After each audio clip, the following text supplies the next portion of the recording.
Good morning, everyone. Welcome to my class. Morning madam. నిన్న primary and secondary evidence చెప్పుకుంటూ అందులో ఒక concept documentary evidence పక్కన పెట్టా. యాక్చువల్లీ ఎలక్ట్రానిక్ ఎవిడెన్స్ గురించి చెబుతా అన్నా ఇప్పుడు. ఎలక్ట్రానిక్ ఎవిడెన్స్ ప్రాక్టీస్ లో అయితే చాలా ఇప్పుడు ప్రెసెంట్ సినారియోలో it is very very important. But మేబీకి అయితే ఇప్పుడు నేను చెప్తున్న provisions and then upcoming provisions about presumptions as to documents, దీని నుంచి ప్రాబ్లీ మీకు ఒక్క బిట్ కూడా రాకపోవచ్చు అని నేను ఎక్స్పెక్ట్ చేస్తున్నాను. So it will not be of much use to you for you exams, but ఇవన్నీ మీకు ప్రాక్టీస్లోనే ఇంపార్టెంట్. సో మీకు బికాస్ ఈ టైమ్ ఇస్ షార్ట్, నేను వీటిని సినాప్టిక్ గానే చెప్తానండి, because they are of less use to you. Okay, ఈ ఎగ్జామ్స్ అయిపోయిన తర్వాత మరొకసారి డీటెయిల్గా చెప్తాను, దీనికోసం స్పెషల్ క్లాస్ ఏదైనా తీసుకొని. ఓకే, సో ఇప్పటి వరకు సినాప్టిక్గా చదువుకోవాలి అంటే సెక్షన్ 65A దేనికోసం చెబుతుంది అంటే electronic evidence, contents of electronic evidence admissible కావాలి అంటే 65Bలో 65 సెక్షన్ బిలో అనమాట ఏమేమైతే కండిషన్స్ మెన్షన్ చేశారో ఆ కండిషన్స్ అన్ని ఫిల్ఫిల్ చేస్తూ సెక్షన్ 55 ప్రకారం సెక్షన్ 65B ప్రకారం కనుకనే ఎలక్ట్రానిక్ ఎవిడెన్స్ ఇస్తే అప్పుడు మాత్రమే అది అడ్మిసిబుల్ అని చెబుతుంది. అండ్ ఎలక్ట్రానిక్ కంటెంట్స్ యొక్క డాక్యుమెంట్ 65Bలో చెప్పిన విధంగానే ప్రూవ్ చేయాలి అని చెబుతుంది. Kindly mute yourself. Please mute all your mics. Okay, so I'll read the section for you. 65A చెబుతుంది special provisions as to evidence relating to electronic record. Electronic రికార్డ్కి సంబంధించి కొన్ని స్పెషల్ ప్రొవిజన్స్ ఇందులో పొందపరచబడ్డాయి. అవి ఏమిటి అని as I told you before, ఇవి ఒరిజినల్గా ఎవిడెన్స్ యాక్ట్ డ్రాఫ్ట్ చేస్తున్నప్పుడు లేవండి.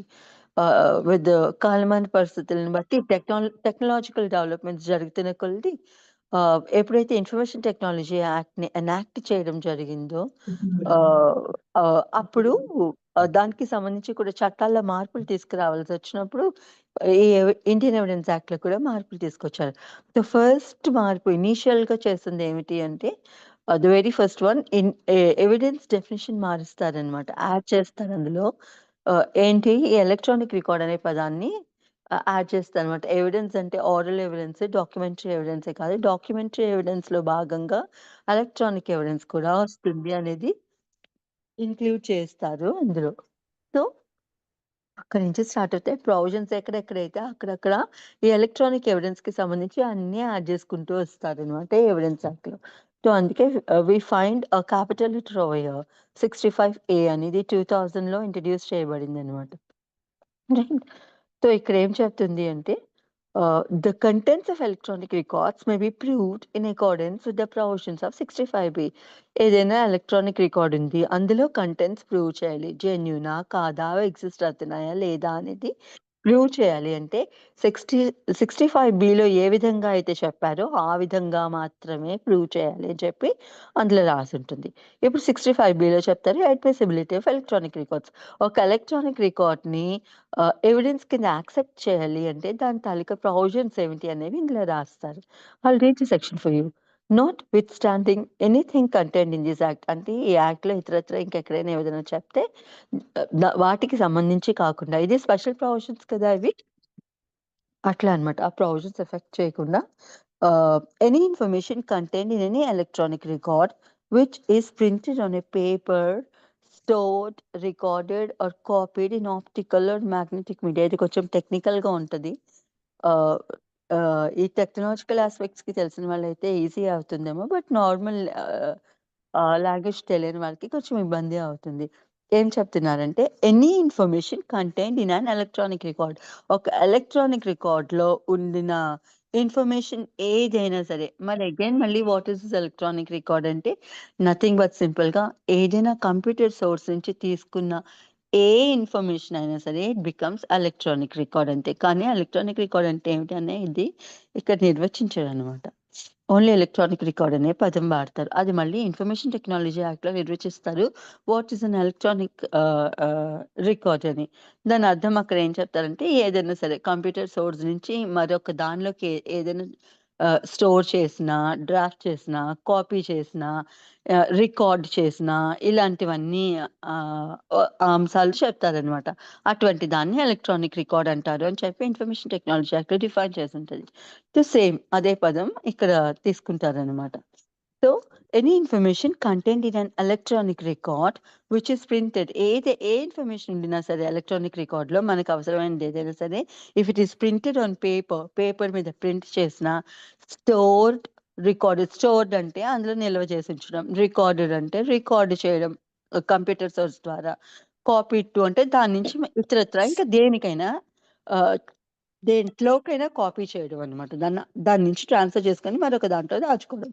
So, if it is stored, recorded, copied, printed on a paper, ఆహ్, ఈ ఈ ఈ 3 పద్ధతులు ఎలా చేస్తామంటే, స్టోర్డ్, రికార్డెడ్, కాపీడ్ అనేది దేని మీద చేయాలి అంటే, ఈ ఆప్టికల్ అండ్ మ్యాగ్నెటిక్ మీడియా మాధ్యమం ద్వారా స్టోర్ చేయడం గానీ, రికార్డ్ చేయడం గానీ, కాపీ చేయడం గానీ ఆహ్, జరిగితే అంటారు.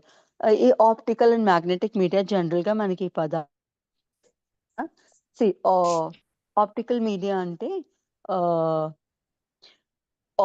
లేజర్ రేస్ ఉంటాయి కదా! లేజర్ రేస్‌ని ఉపయోగించి ఒక డిస్క్ మీద ఏమైనా రికార్డ్ అయిన దాన్ని కోడిఫై చేస్తే దాని మీద దాంట్లో నమోదైన దాన్ని చదవగలిగితే దాన్ని ఆప్టికల్ మీడియా అంటారనమాట. లేజర్ రేస్ యూజ్ చేసి ఆ డిస్క్ ఇలా రొటేట్ అవుతూ ఉంటే మనం చూస్తాం కదా! ఈ సీడీస్ అయి బట్టి ఇట్లా రొటేట్ అవుతూ ఉంటే అందులోను. అప్పుడు ఆ ఇన్ఫర్మేషన్ అంతా డిస్‌ప్లే అవుతూ ఉంటుంది. So, that is optical media. And magnetic media అంటే మ్యాగ్నెటిక్ సోర్సెస్ యూజ్ చేసి పర్టిక్యులర్ స్టోర్ చేసిన మ్యాటర్‌ని డీకోడ్ చేయగలుగుతదనమాట. దట్ ఈస్ నథింగ్ బట్ ఈ ఫ్లాపీ డిస్క్‌లు ఇలాంటివన్నీ ఉంటాయి కదా! హార్డ్ డిస్క్, ఫ్లాపీ డిస్క్ ఇవన్నిట్లో అలాంటి మ్యాగ్నెటిక్ సోర్సెస్‌కి సంబంధించి ఇన్ఫర్మేషన్‌ని స్టోర్ చేస్తాయనమాట. సో, ఏదైనా సరే కంప్యూటర్ సోర్స్ నుంచి అలాంటి ఇన్ఫర్మేషన్‌ని స్టోర్ చేసినా, కాపీ చేసినా, రికార్డ్ చేసినా ఏం యూజ్ చేసుకొని ఇలా optical or magnetic media use చేసి which has been produced by a computer. అది దేని నుంచి ప్రొడ్యూస్ చేసామంటే ఒరిజినల్‌గా అది కంప్యూటర్ ప్రొడ్యూస్ చేస్తుందది. If it is produced by computer hereinafter named as the computer అవుట్‌పుట్‌తో మొత్తం ఈ సిస్టమ్‌ని ఏదైతే మనం ఒక కంప్యూటర్ సోర్స్ నుంచి మళ్ళీ కంప్యూటర్ సోర్సెస్ అంటే ఏమిటి అంటే your mobiles, like your laptops, yeah! Tablets ఇటువంటివన్నీ ఉంటాయి కదా! ఆహ్, అవన్నీ కంప్యూటర్ గానీ, ల్యాప్‌టాప్ గానీ, టాబ్లెట్స్ కానీ ఇటువంటివి ఏమున్నా సరే, మన జనరల్ ఫోన్స్ అయినా సరే, అవన్నిటిని కంప్యూటర్ సోర్స్ అనే పిలుస్తాం అనమాట. రైట్. సో, ఆ కంప్యూటర్ సోర్స్ నుంచి తీసిన ఏ ఇన్ఫర్మేషన్ అయినా సరే, అది ఒక పేపర్ మీద ప్రింట్ చేసినా, లేదంటే ఈ మ్యాగ్నెటిక్ ఆర్ ఆప్టికల్ మీడియా ఉపయోగించి ఏదైనా స్టోర్ చేసినా, రికార్డ్ చేసినా, కాపీ చేసినా, అటువంటి దాన్ని ఇక్కడి నుంచి ఏమని పిలుస్తారు అంటే, ఈ చట్టంలో కంప్యూటర్ అవుట్‌పుట్ అని పిలుస్తారు. కంప్యూటర్ నుంచి తీసింది కాబట్టి కంప్యూటర్ అవుట్‌పుట్ అని పిలుస్తారు. It shall it shall also be deemed as a document. So, అలా తీసిన ఆ కంటెంట్ ఏమైతే ఉందో దాన్ని కూడా ఆ కంప్యూటర్ అవుట్‌పుట్‌ని కూడా డాక్యుమెంటే అంటారు అని చెబుతుందనమాట. నిర్వచిస్తోంది. చెబుతూ if the conditions mentioned in this section are satisfied in relation to the information and computer in question in this section be admissible in any proceedings without further proof of or the production of the original as evidence or the contents of the original or of the facts stated therein or which direct evidence would be admissible. సింపుల్‌గా ఏం చెప్తదంటే, అలా తీసిన computer source ఏమైతే ఉన్నిందో, అలాంటి computer సోర్స్‌ని document కింద deem చేస్తాము. ఆ డాక్యుమెంటే అవుతుంది. అటువంటి డాక్యుమెంట్‌కి సంబంధించి ఎవిడెన్స్ ఇవ్వవచ్చు కోర్ట్‌లో అని చెబుతదనమాట. ఏమిటి ఒరిజినల్ ఎవిడెన్స్ లేకుండినా డైరెక్ట్ ఎవిడెన్స్ లేకపోయినా సరే, ఇటువంటి వాటిని ఎవిడెన్స్ కింద ఇవ్వచ్చు. సో, ఆబ్వియస్‌లీ ఇవేమవుతాయి సెకండరీ ఎవిడెన్స్ అవుతాయన్నమాట. రైట్. ఇది మనం సెకండరీ ఎవిడెన్స్ హెడ్ కిందనే చదువుకుంటాం.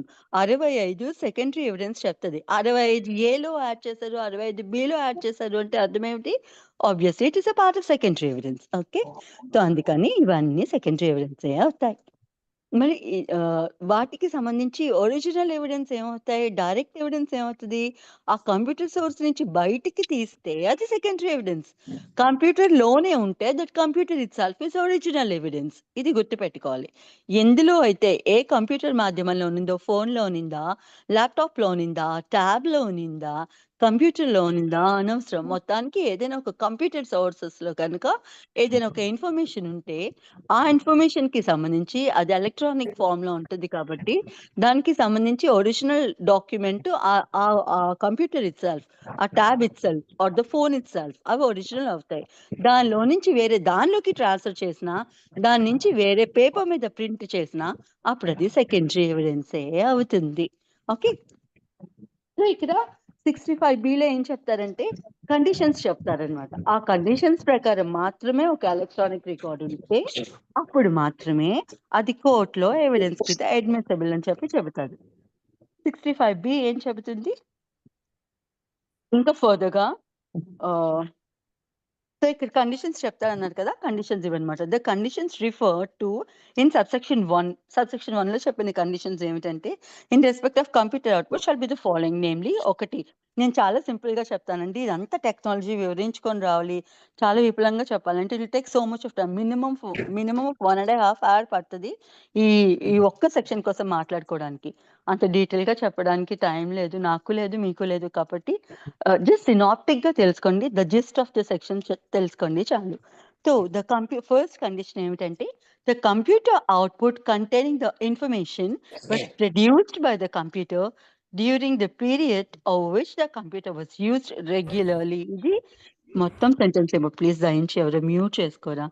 నాకు చాలా డిస్టర్బెన్స్ వస్తోంది.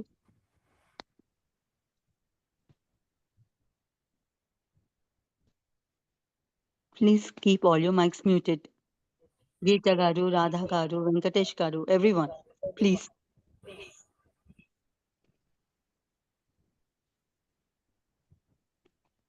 ఓకే. ఇక్కడేం చెబుతోంది? ఫస్ట్ కండిషన్ ఏమిటంటే the computer output containing the information was produced. A computer output కోసం మాట్లాడుతున్నామో, ఏ కంప్యూటర్ అవుట్‌పుట్ అయితే ఆ ఇన్ఫర్మేషన్ కలిగునిందో అటువంటి computer. Right? The computer output containing the information was produced by the computer during the period are which the computer was regularly used to store the process information for the purposes of any activities regularly carried over that period by the person having lawful control uh, over the use of the computer అని సింపుల్‌గా ఇది చదివితే అర్థం కాదు. దీని అర్థం ఏమిటి అంటే ఏ కంప్యూటర్ అయితే ఏ కంప్యూటర్ సోర్స్ నుంచి అయితే మన ఇన్ఫర్మేషన్ బయటకి తీసి కోర్ట్‌లో ఎవిడెన్స్ కింద ఇవ్వాలనుకుంటున్నామో, అటువంటి కంప్యూటర్ ఏమైతే ఉందో లేదంటే కంప్యూటర్ సోర్స్ గాని ఏమైతే ఉన్నిందో అటువంటిది అది కంటిన్యూయస్‌గా యూజ్‌లోనే ఉండుండాలనమాట. రైట్. అంటే అది ఎట్లా యూజ్ చేయాలి అంటే రెగ్యులర్‌గా యూజ్ చేస్తుండాలి. ఏదో ఈ ఒక్క అకేషన్‌కి ఈ ఎవిడెన్స్ ఇవ్వడానికి మాత్రమే అదేదో ఆ ఒక్క పర్పస్‌కి రికార్డ్ చేసేసి అది కోర్ట్‌లో ఇస్తానంటే కోర్ట్ దాన్ని యాక్సెప్ట్ చేయదు. ఏ కంప్యూటర్ నుంచి అయితే నువ్వు ఇన్ఫర్మేషన్ బయటికి తీస్తున్నావో, ఏ ఫోన్ ట్యాబ్ నుంచి అయితే ఇన్ఫర్మేషన్ బయటికి తీస్తున్నావో అటువంటిది రెగ్యులర్‌గా నువ్వు యూజ్ చేస్తూనే ఉండాలి. కొన్ని activities general course of activities record చేయడానికి అది మీరు యూజ్ చేస్తూనే ఉండాలి. అండ్ ఆ కంప్యూటర్ మీద మీకు లాఫుల్ కంట్రోల్ ఉండాలి. యూ షుడ్ బి అది మీరు ఓనర్‌గా కావచ్చు, లేకపోతే దాన్ని మేనేజ్ చేస్తున్న వ్యక్తిగా అయినా కావచ్చు. కానీ అది మీ అండర్‌లో ఉండాలి. అది వర్క్ చేస్తూ ఉండాలి. రోజు డైలీ యాక్టివిటీస్ రికార్డ్ చేయడానికి. ఇది ఫస్ట్ థింగ్ అన్నమాట. It is regularly used to store or process information process చేయడానికైనా, స్టోర్ చేయడానికైనా అటువంటి కంప్యూటర్‌ని రెగ్యులర్‌గా యూజ్ చేస్తూ ఉండాలి for a considerable period of time.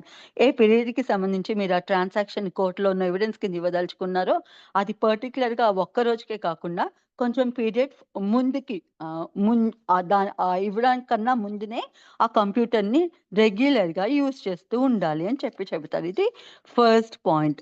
And the person who is using such computer should have a lawful control over the use of the computer.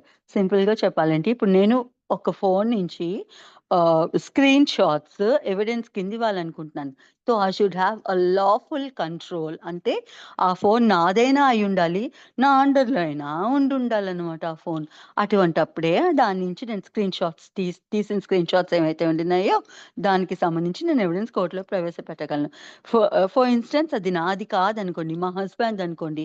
మా husband దగ్గర నుంచి స్క్రీన్ షాట్స్ తీసి ఆయన మొబైల్‌లో మళ్ళీ నేను పంపించుకొని ఆయన మొబైల్ నుంచి నేనిప్పుడు దానికి సంబంధించి ఎవిడెన్స్ ఇస్తా అంటే no. Because my husband mobile is his own mobile. నాది అవ్వదు అది. It is not in my lawful control కదా! సో, అందుకని అలాంటివి చెల్లవనమాట. ఏ కంప్యూటర్ సోర్స్ నుంచి అయితే మీరు ఇన్ఫర్మేషన్‌ని తీసి కోర్ట్‌లో ఎవిడెన్స్ కింద ఇవ్వదలుచుకున్నారో దాని మీద మీకు లాఫుల్ కంట్రోల్ ఉండాలి. And for a considerable period of time అది రెగ్యులర్‌గా డైలీ కోర్స్ ఆఫ్ యాక్టివిటీస్‌ని అది రికార్డ్ చేస్తూనో, స్టోర్ చేస్తూనో ఉండడానికి దాన్ని మీరు యూజ్ చేస్తూ ఉండాలి. ఇది first condition. And then the second condition is during a set period information of the content of the kind అంటే ఏ ఇన్ఫర్మేషన్ అయితే ఇవ్వదలుచుకున్నారో అటువంటి information of the kind content in the electronic record or of the kind from which the information so contained or derived was regularly fed into the computer.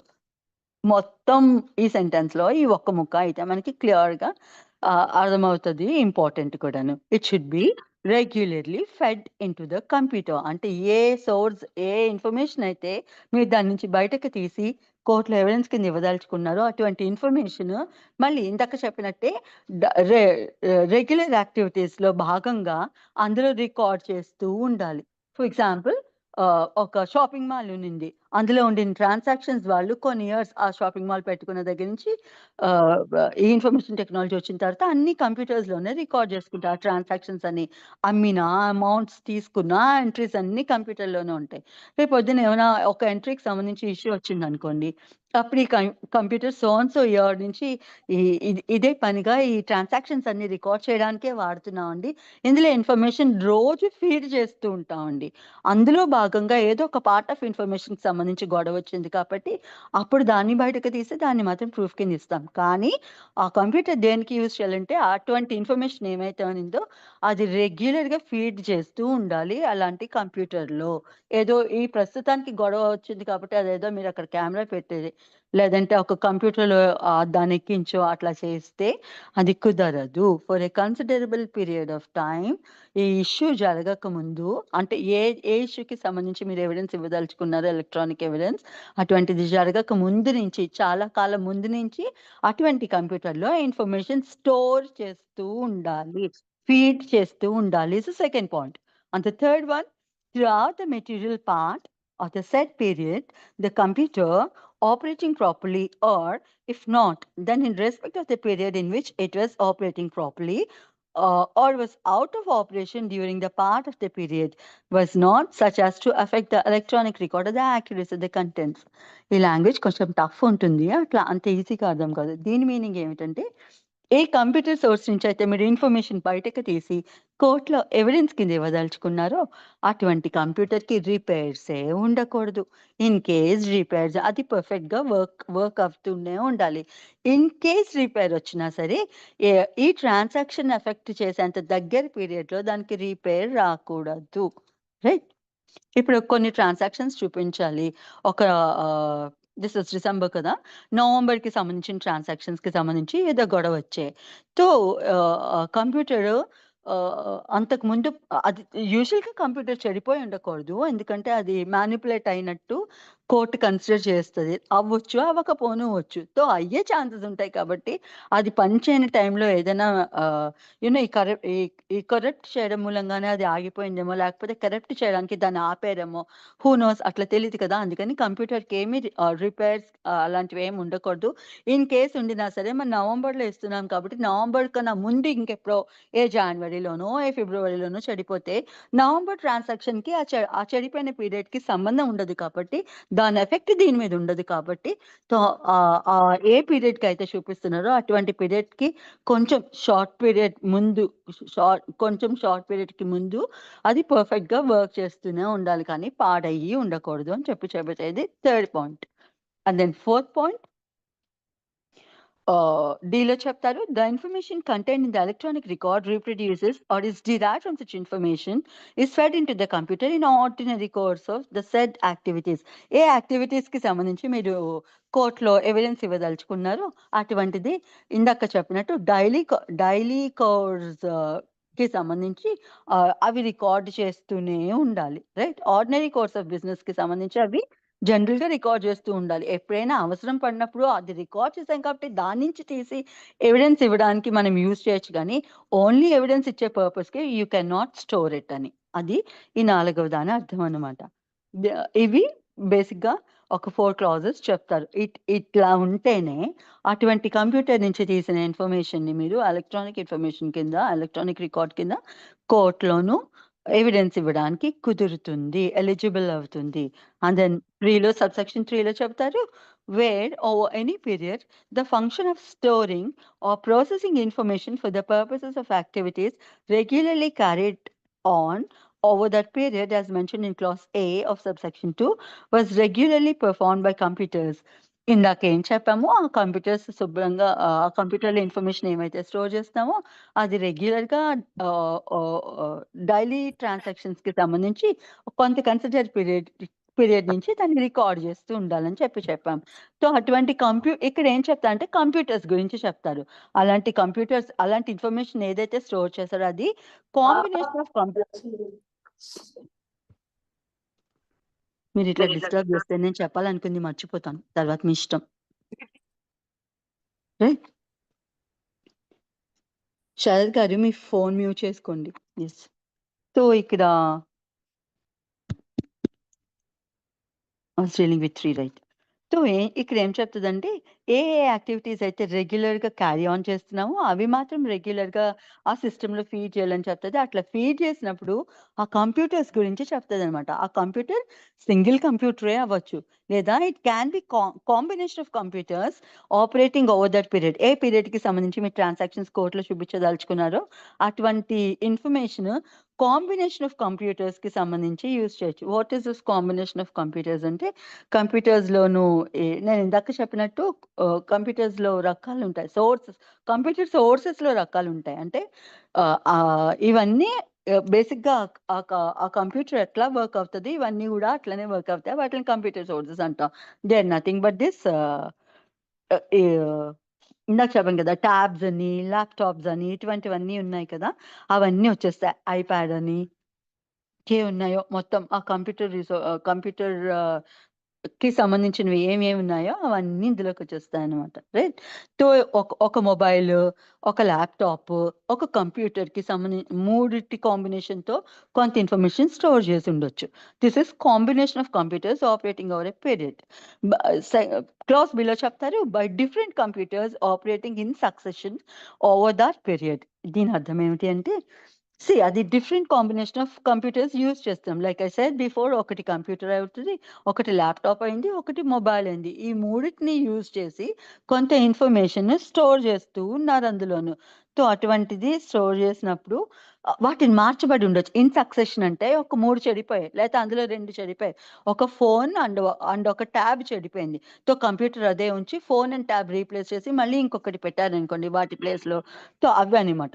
By different computers operating in succession అంటే అవి ఏవైనా చెడిపోతే వాటిని replace చేసి ఇంకొక దాన్ని పెడితే అవి ఇన్ సక్సెషన్లో వచ్చిన ఆ రీప్లేస్ అయిన ఆ కంప్యూటర్స్ ఏమైతే ఉన్నాయో అవ్వనమాట. సో ఆ సోర్సెస్ ద్వారా అయినా సరే ఏదైనా ఇన్ఫర్మేషన్ స్టోర్ చేసిన by different combinations of computers operating in succession of over that different period. మళ్ళీ ఈ డిఫరెంట్ కాంబినేషన్స్ ఆఫ్ కంప్యూటర్స్ ఉంటాయి. కాంబినేషన్ ఆఫ్ కంప్యూటర్ వేరే, సోర్సెస్ ఆఫ్ కంప్యూటర్స్ వేరే, ఇవన్నీ మనకి తెలిసే ఉండాలి. So combination of computers maybe like నేను ఇందాక చెప్పినప్పుడు different things like laptop, computer ఇలాంటివన్నీ వచ్చేస్తాయి. అండ్ వాటిలో 2 రకాలు ఉంటాయి. ఒకటి హార్డ్వేర్, 2 సాఫ్ట్వేర్ ఉంటాయి కదా. సో ఈ హార్డ్వేర్ని యూజ్ చేయొచ్చు, ఈ సాఫ్ట్వేర్ని యూజ్ చేయొచ్చు. ఇవన్నీ కాంబినేషన్స్ అనమాట. కంప్యూటర్ అంటే ఒక్క కంప్యూటర్లో నుంచే తీస్తే అని కాదు, ఇన్ని రకాల సోర్సెస్ ఉంటాయి. కాబట్టి ఒక ఇన్ఫర్మేషన్ స్టోర్ చేయడానికి అది మీరు హార్డ్వేర్ యూజ్ చేసి తీయచ్చు, సాఫ్ట్వేర్ యూజ్ చేసి తీయచ్చు, ఐప్యాడ్ అండ్ స్మార్ట్ ఫోన్ కాంబినేషన్లో తీయచ్చు. ఇటువంటివన్నీ వస్తాయన్నమాట అందులో. ఓకే, సో, ఎట్లా తీసినా కూడా ఒక కంప్యూటర్ సోర్స్ నుంచి తీసిన ఇన్ఫర్మేషన్ ఏమైతే ఉన్నిందో అటువంటి కంప్యూటర్ కన్సిడరబుల్ పీరియడ్‌కి యూజ్ చేస్తూ ఉండాలి. దాని మీద మీకు లాఫుల్ కంట్రోల్ ఉండాలి. అది చెడిపోయి ఉండకూడదు. అందులో ఇన్ఫర్మేషన్ రెగ్యులర్‌గా ఫీడ్ చేస్తూ ఉండాలి. అండ్ అదేమో దైనందిక యాక్టివిటీస్‌కి సంబంధించి రెగ్యులర్‌గా కన్సిడరబుల్ పీరియడ్ ఆఫ్ టైమ్‌కి ఇన్ఫర్మేషన్ అందులో స్టోర్ చేస్తూనే ఉండాలి. ఈ కండిషన్స్ మాత్రం ఫుల్‌ఫిల్ అయితేనే మీరు అటువంటి కంప్యూటర్ సోర్స్ నుంచి బయటికి తీసిన ఇన్ఫర్మేషన్ ఏమైతే ఉన్నిందో కాపీ చేసినా, ప్రింట్ చేసినా దాన్ని అటువంటి ఇన్ఫర్మేషన్ ఏమున్నా రికార్డ్ చేసినా అందులోను మన మొబైల్స్‌లో ఇవన్నీ రికార్డ్ చేస్తాం కదా! కెమెరాస్‌లో రికార్డ్ చేస్తాం. అటువంటి రికార్డింగ్ కానియండి, కాపీయింగ్ కానియండి, ట్రాన్స్‌ఫరింగ్ కానియండి, ప్రింటింగ్ కానియండి, వాట్ ఇట్ మే బి అలాంటి ఎలక్ట్రానిక్ కంప్యూటర్‌లో ఉండిన దాని నుంచి మనం కనుక ఏదైనా ఒక మెటీరియల్ తీసి కోర్ట్‌లో ఎవిడెన్స్ ఇవ్వదలుచుకుంటే ఈ ఈ 4 కండిషన్స్ కంపల్సరీ ఫుల్‌ఫిల్ అయ్యే తీరాలి. అయితేనే అటువంటి దాన్ని కోర్ట్‌లోను ఎవిడెన్స్ కింద యాక్సెప్ట్ చేస్తారన్నమాట. రైట్?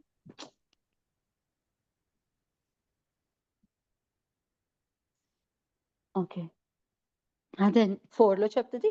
ఈ subsection 4 is damn important for this section 65 section 65 clause 4 అంటారు. దీన్ని మనం కోర్ట్‌లోను ఎవిడెన్స్ కింద ఇస్తాం. ఒక ఎలక్ట్రానిక్ రికార్డ్‌ని కోర్ట్‌లో ఎవిడెన్స్ కింద ఇవ్వాలి అంటే అది సింగిల్‌గా ఒక్క సోర్సే మనం ప్రింట్ ఔట్ తీసేసి ఇచ్చేస్తే కోర్ట్ తీసుకోదు. ఈ పై 4 కండిషన్స్ ఫిల్ చేస్తూ తీసిన ప్రింట్ ఔట్ ఏమైతే ఉన్నిందో దాంతో పాటు ఒక సర్టిఫికేట్ ఇవ్వాలి.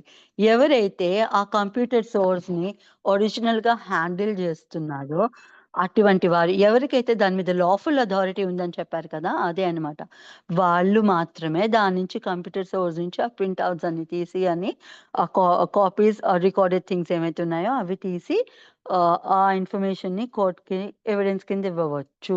ఇస్తున్నప్పుడు ఒక సపోర్టివ్ ఎఫిడవిట్ ద్వారా ఒక సర్టిఫికేట్ కోర్ట్‌కి ఇవ్వాలి. దాన్నే మనం 65 సర్టిఫికేట్ అని చెప్పి పిలుస్తా ఉంటాం. సో, ఇంతకీ ఆ సర్టిఫికేట్‌లో ఏముంటాయంటే, ఏ ఎలక్ట్రానిక్ సోర్స్ నుంచి మీరు ఏ ఇన్ఫర్మేషన్ తీశారు, ఎవరు తీశారు, వాళ్ళ పేరుంటది, దేని నుంచి తీశారు, ఆ పర్టిక్యులర్ సిస్టమ్ పేరుంటది, ఏ ఇన్ఫర్మేషన్ తీశారు దాని పేరుంటది, ఎంత ఇన్ఫర్మేషన్ తీశారు అది గూడా ఉంటది. అండ్ దెన్ ఆహ్, ఏం చెప్పాను? యెస్. ఆ ఇన్ఫర్మేషన్ దేన్నించి తీశారు అది కూడా చెప్పాను కదా! యెస్. ఇవన్నీ అందులో ఉంటాయన్నమాట. ఉండి అందులో ఫైనల్లీ సంతకం పెడతారు. లాస్ట్‌లో మీ సిగ్నేచర్ ఉండుంటే కనుక దాన్ని 65 సర్టిఫికేట్ అని చెప్పి పిలుస్తారనమాట. రైట్. 65 సర్టిఫికేట్ ఇస్తేనే ఆ కంటెంట్ వాలిడ్. ఇప్పుడు 65 అర్థమైందా అండి? I'll read 65B clause 4 also. In any proceedings where it is designed to give statement in evidence by virtue of this section. అంటే 65B కిందన సెక్షన్ 65 క్లాస్ B కిందన మీరు కనుక ఇన్ఫర్మేషన్ ఇవ్వదలుచుకుంటుంటే ఏవైనా ప్రొసీడింగ్స్‌లో certificate during any of the following things that is to say identifying the electronic record. ఏ electronic record అయితే మీరు కోర్ట్‌లో ఎవిడెన్స్ కింద ఇస్తున్నారో containing the statement and describing the manner in which it was produced. ఆ సర్టిఫికేట్‌లో ఏం రాయాలట? ఆ ఎలక్ట్రానిక్ రికార్డ్ ఐడెంటిటీ ఏంటి? దేని నుంచి తీస్తున్నారు? పలానా కంప్యూటర్ నుంచి, పలానా సామ్‌సంగ్ మొబైల్ నుంచి ఇటువంటివన్నమాట. అవన్నీ అందులో మెన్షన్ చేయాలన్నమాట. మెన్షన్ చేస్తూ ఇంకా ఏ ఏం చెబుతారు? ఆహ్, giving such particulars of any device involved in the electronic record as may be appropriate.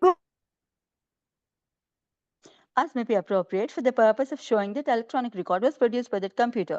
అదే మనం దేని నుంచి తీసాం, దేనిలోకి ఎక్కించాం, ఏం ఎక్కించాం అనేది కూడా మనం అక్కడ మెన్షన్ చేయాలి అన్నమాట. Right? And dealing with any of the matters to which the conditions mentioned in subsection 2. Subsection 2లో మనం 4 కండిషన్స్ చెప్పుకున్నాం కదా! ఆ 4 కండిషన్స్ ఫుల్‌ఫిల్ చేస్తున్నట్టు కూడా సర్టిఫికేట్‌లో రాయాలి. That it is from proper computer which is used daily to record the daily activities and that concerned person has lawful authority over that computer, and this computer never had any repairs. In case repairs ఉంటే so and so period mention చేసి అది దీనికి effect అవ్వదు అని అది కూడా రాస్తాము. అవన్నీ ఆ 4 కండిషన్స్ ఫుల్‌ఫిల్ అయినట్టు సర్టిఫికేట్‌లో రాస్తారనమాట ఇస్తున్న వాళ్ళు. Right? Dealing with the matters to which the conditions mentioned in subsection 2 relate. And purporting to be signed by the person. అదేమో సంతకం పెట్టాలి. ఎవరైతే సర్టిఫికేట్ ఇస్తున్నారో అది సంతకం పెట్టాలి. Signed by the person occupying a responsible official position in relation to operation of relevant device. ఏ device నుంచి అయితే మీరు ఇన్ఫర్మేషన్ తీసి ఇస్తున్నారో అటువంటి డివైస్‌ని మీరు ఆఫీషియల్‌గా హోల్డ్ చేస్తున్నారు. You are the responsible you are holding responsible official position over that particular device అనన్నమాట. Or the management. మీకు దాని మీద ఓనర్‌షిప్ లేకపోతే మేనేజ్మెంట్ అయినా కలిగి ఉండాలి. దాన్ని ఆపరేట్ చేయడానికి మీకు ఎవరైనా రైట్ ఇచ్చి ఉండాల. అటువంటిదన్నమాట. Or the management of relevant activities which is owners వేరే ఉంటారు. దాన్ని ఆ ఇన్ఫర్మేషన్ ఫీడ్ చేస్తున్న ఆఫీసర్సో, మనుషులో వేరేగా ఉంటారు. సో, వాళ్ళు మేనేజ్మెంట్ కింద వస్తారన్నమాట. Management of the relevant activities whichever is appropriate shall be evidence of any matter stated in the certificate.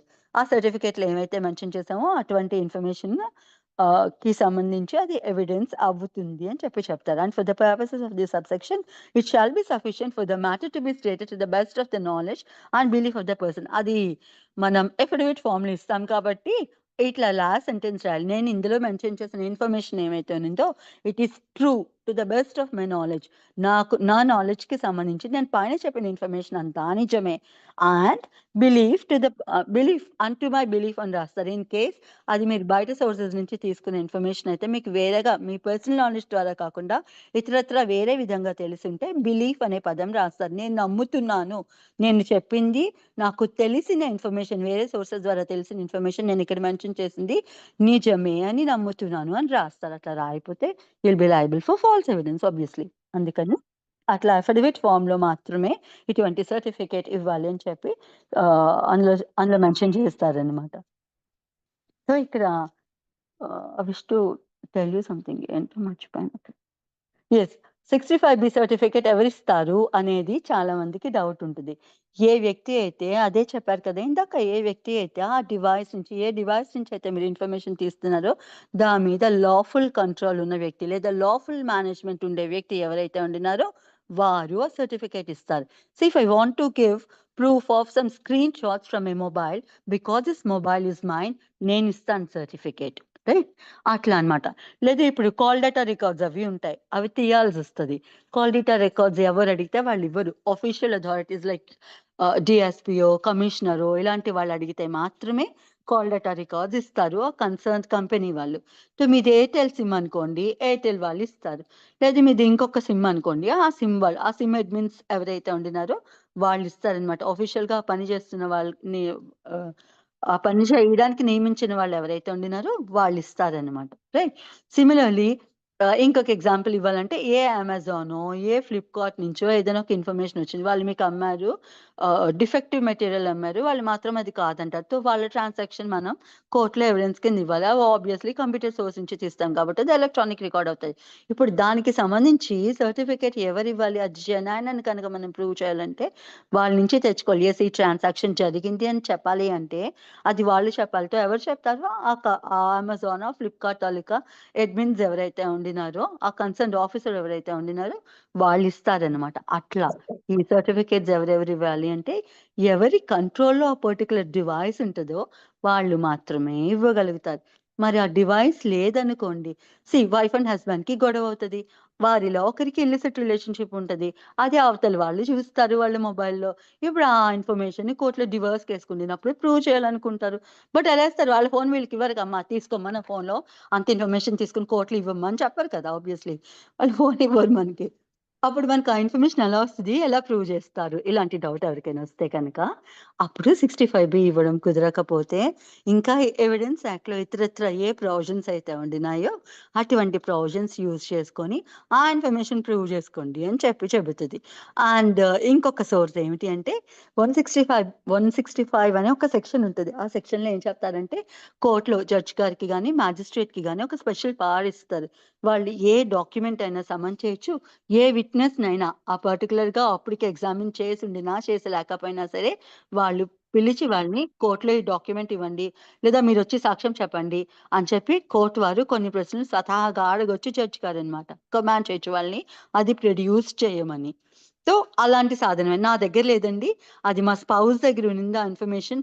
వారు నాకు ఇవ్వరు కాబట్టి మీరు వారిని ఆర్డర్ చేయండి, వారి తాలూకా రికార్డ్స్ అన్ని కోర్టులో ఇవ్వాలి, ఆ మొబైల్ కోర్టులోకి తీసుకొచ్చి ప్రొడ్యూస్ చేయాలని చెప్పి వారిని సమ్మన్ చేయండి అని మనం అప్లికేషన్ పెట్టుకుంటే కోర్టు సమ్మన్ చేస్తుంది. ఇవన్నీ అడిషనల్ ఇష్యూస్ ఇందులో రాసి ఉండవు. మీకు ఇవి ఓన్లీ త్రూ కేస్ లాస్ ద్వారా మాత్రమే ఇటువంటివన్నీ తెలుస్తూ ఉంటాయి అన్నమాట. What is okay, the provision, madam? Provision 165 of 165 of Indian evidence act. 91 of CRPC కూడా ఉన్నది కదా మేడం? 91 కూడా ఉంది, కానీ 91లో ఏముంటది ఒకసారి చెప్పరా? ఐ రిమెంబర్ దట్ ఏంటంటే సోర్స్ ఎవరి దగ్గర ఉందో ఏమిటి 91లో ఏం సమన్ చేస్తారు? 91 ఆఫ్ సిఆర్పిసిలో ఏం సమన్ చేస్తారు? ఏం ప్రొడ్యూస్ చేయమన్నారు? డాక్యుమెంట్స్ అంటే ఎస్, డాక్యుమెంట్ ఆర్ థింగ్ అని అక్కడ రాసి ఉంటది. ఇక్కడ నేను ఏం చెప్పాను, 165లో శ్రీనివాసరికి మళ్ళీ ట్రబుల్ అవుతుంది, కిందకి పైకి తిప్పడం. మీ దగ్గర బేర్ యాక్ట్ ఉంటే 165 ఓపెన్ చేయండి, అందులో జడ్జ్ ఏవైనా క్వశ్చన్స్ అడగొచ్చు అని రాసి ఉంటది, ఏ విట్నెస్ అయినా సమన్ చేయొచ్చు అని ఉంటది. So it is not only about document, it is also about a human being, a witness. Okay, so అది తేడా.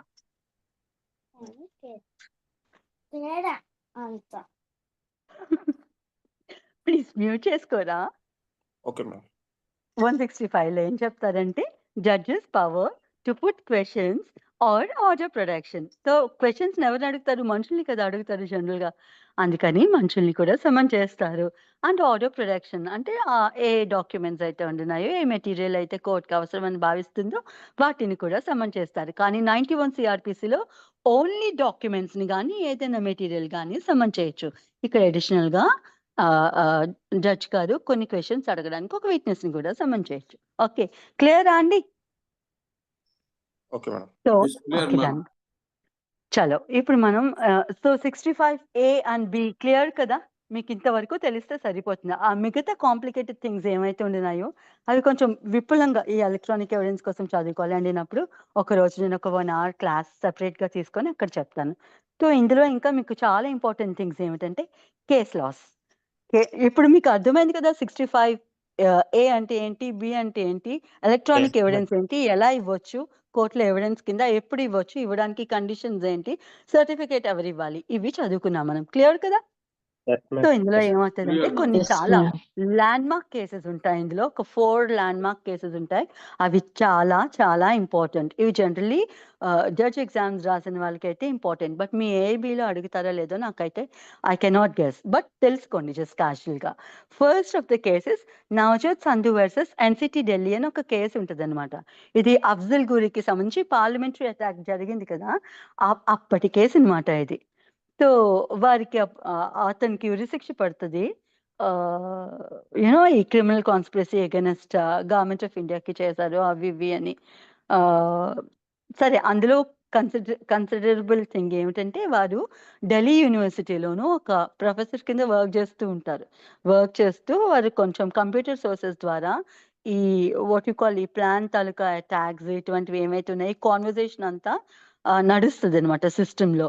సో అటువంటి దాన్ని తీసుకొచ్చి ఎవిడెన్స్ కింద ఇచ్చినప్పుడు కోర్టులో వాళ్ళు ఏం చెప్తారంటే మాకు ఇది చెల్లదండి, ఇలాంటి ఎవిడెన్స్ అంటే ఈ సర్టిఫికేట్ ఏమైతే ఉంది సర్టిఫికేట్ అక్కర్లేదు అని చెప్పి వాళ్ళు సర్టిఫికేట్ ఇవ్వరు. ఎందుకు ఇవ్వరు అంటే ఆ కంప్యూటర్ అతని దగ్గర ఉంటుందా, అది అతను ఎక్కడో దాచేస్తారు. వీళ్ళు ఏదో అవి ఇవి ట్రాన్స్క్రిప్ట్ చేయడానికి వేరే ఈ ఐటీ ప్రొఫెషనల్స్ ని తీసుకొచ్చి ఆ సిస్టంలో బ్రౌజ్ అది చేయించినప్పుడు ఆ ఇన్ఫర్మేషన్ దొరికితే వాళ్ళు దాని ప్రింట్అవుట్స్ ఇస్తారు. ఇది వేరే దాని నుంచి తీసింది కానీ అతని ఒరిజినల్ కంప్యూటర్ నుంచి తీసింది కాదు. అది లాఫుల్ కస్టడీ అఫ్జల్ గురు దగ్గర ఉంటుంది. మీరు ఎలా ఇస్తారు దీని ఎవిడెన్స్? 65C సర్టిఫికేట్ తో మీరు తీసుకురాలేరు కాబట్టి 65C సర్టిఫికేట్ అక్కర్లేదు, మీరు ఆ ఇన్ఫర్మేషన్ ఇవ్వండి చాలు అని చెప్పి కోర్టు యాక్సెప్ట్ చేస్తుంది అనమాట.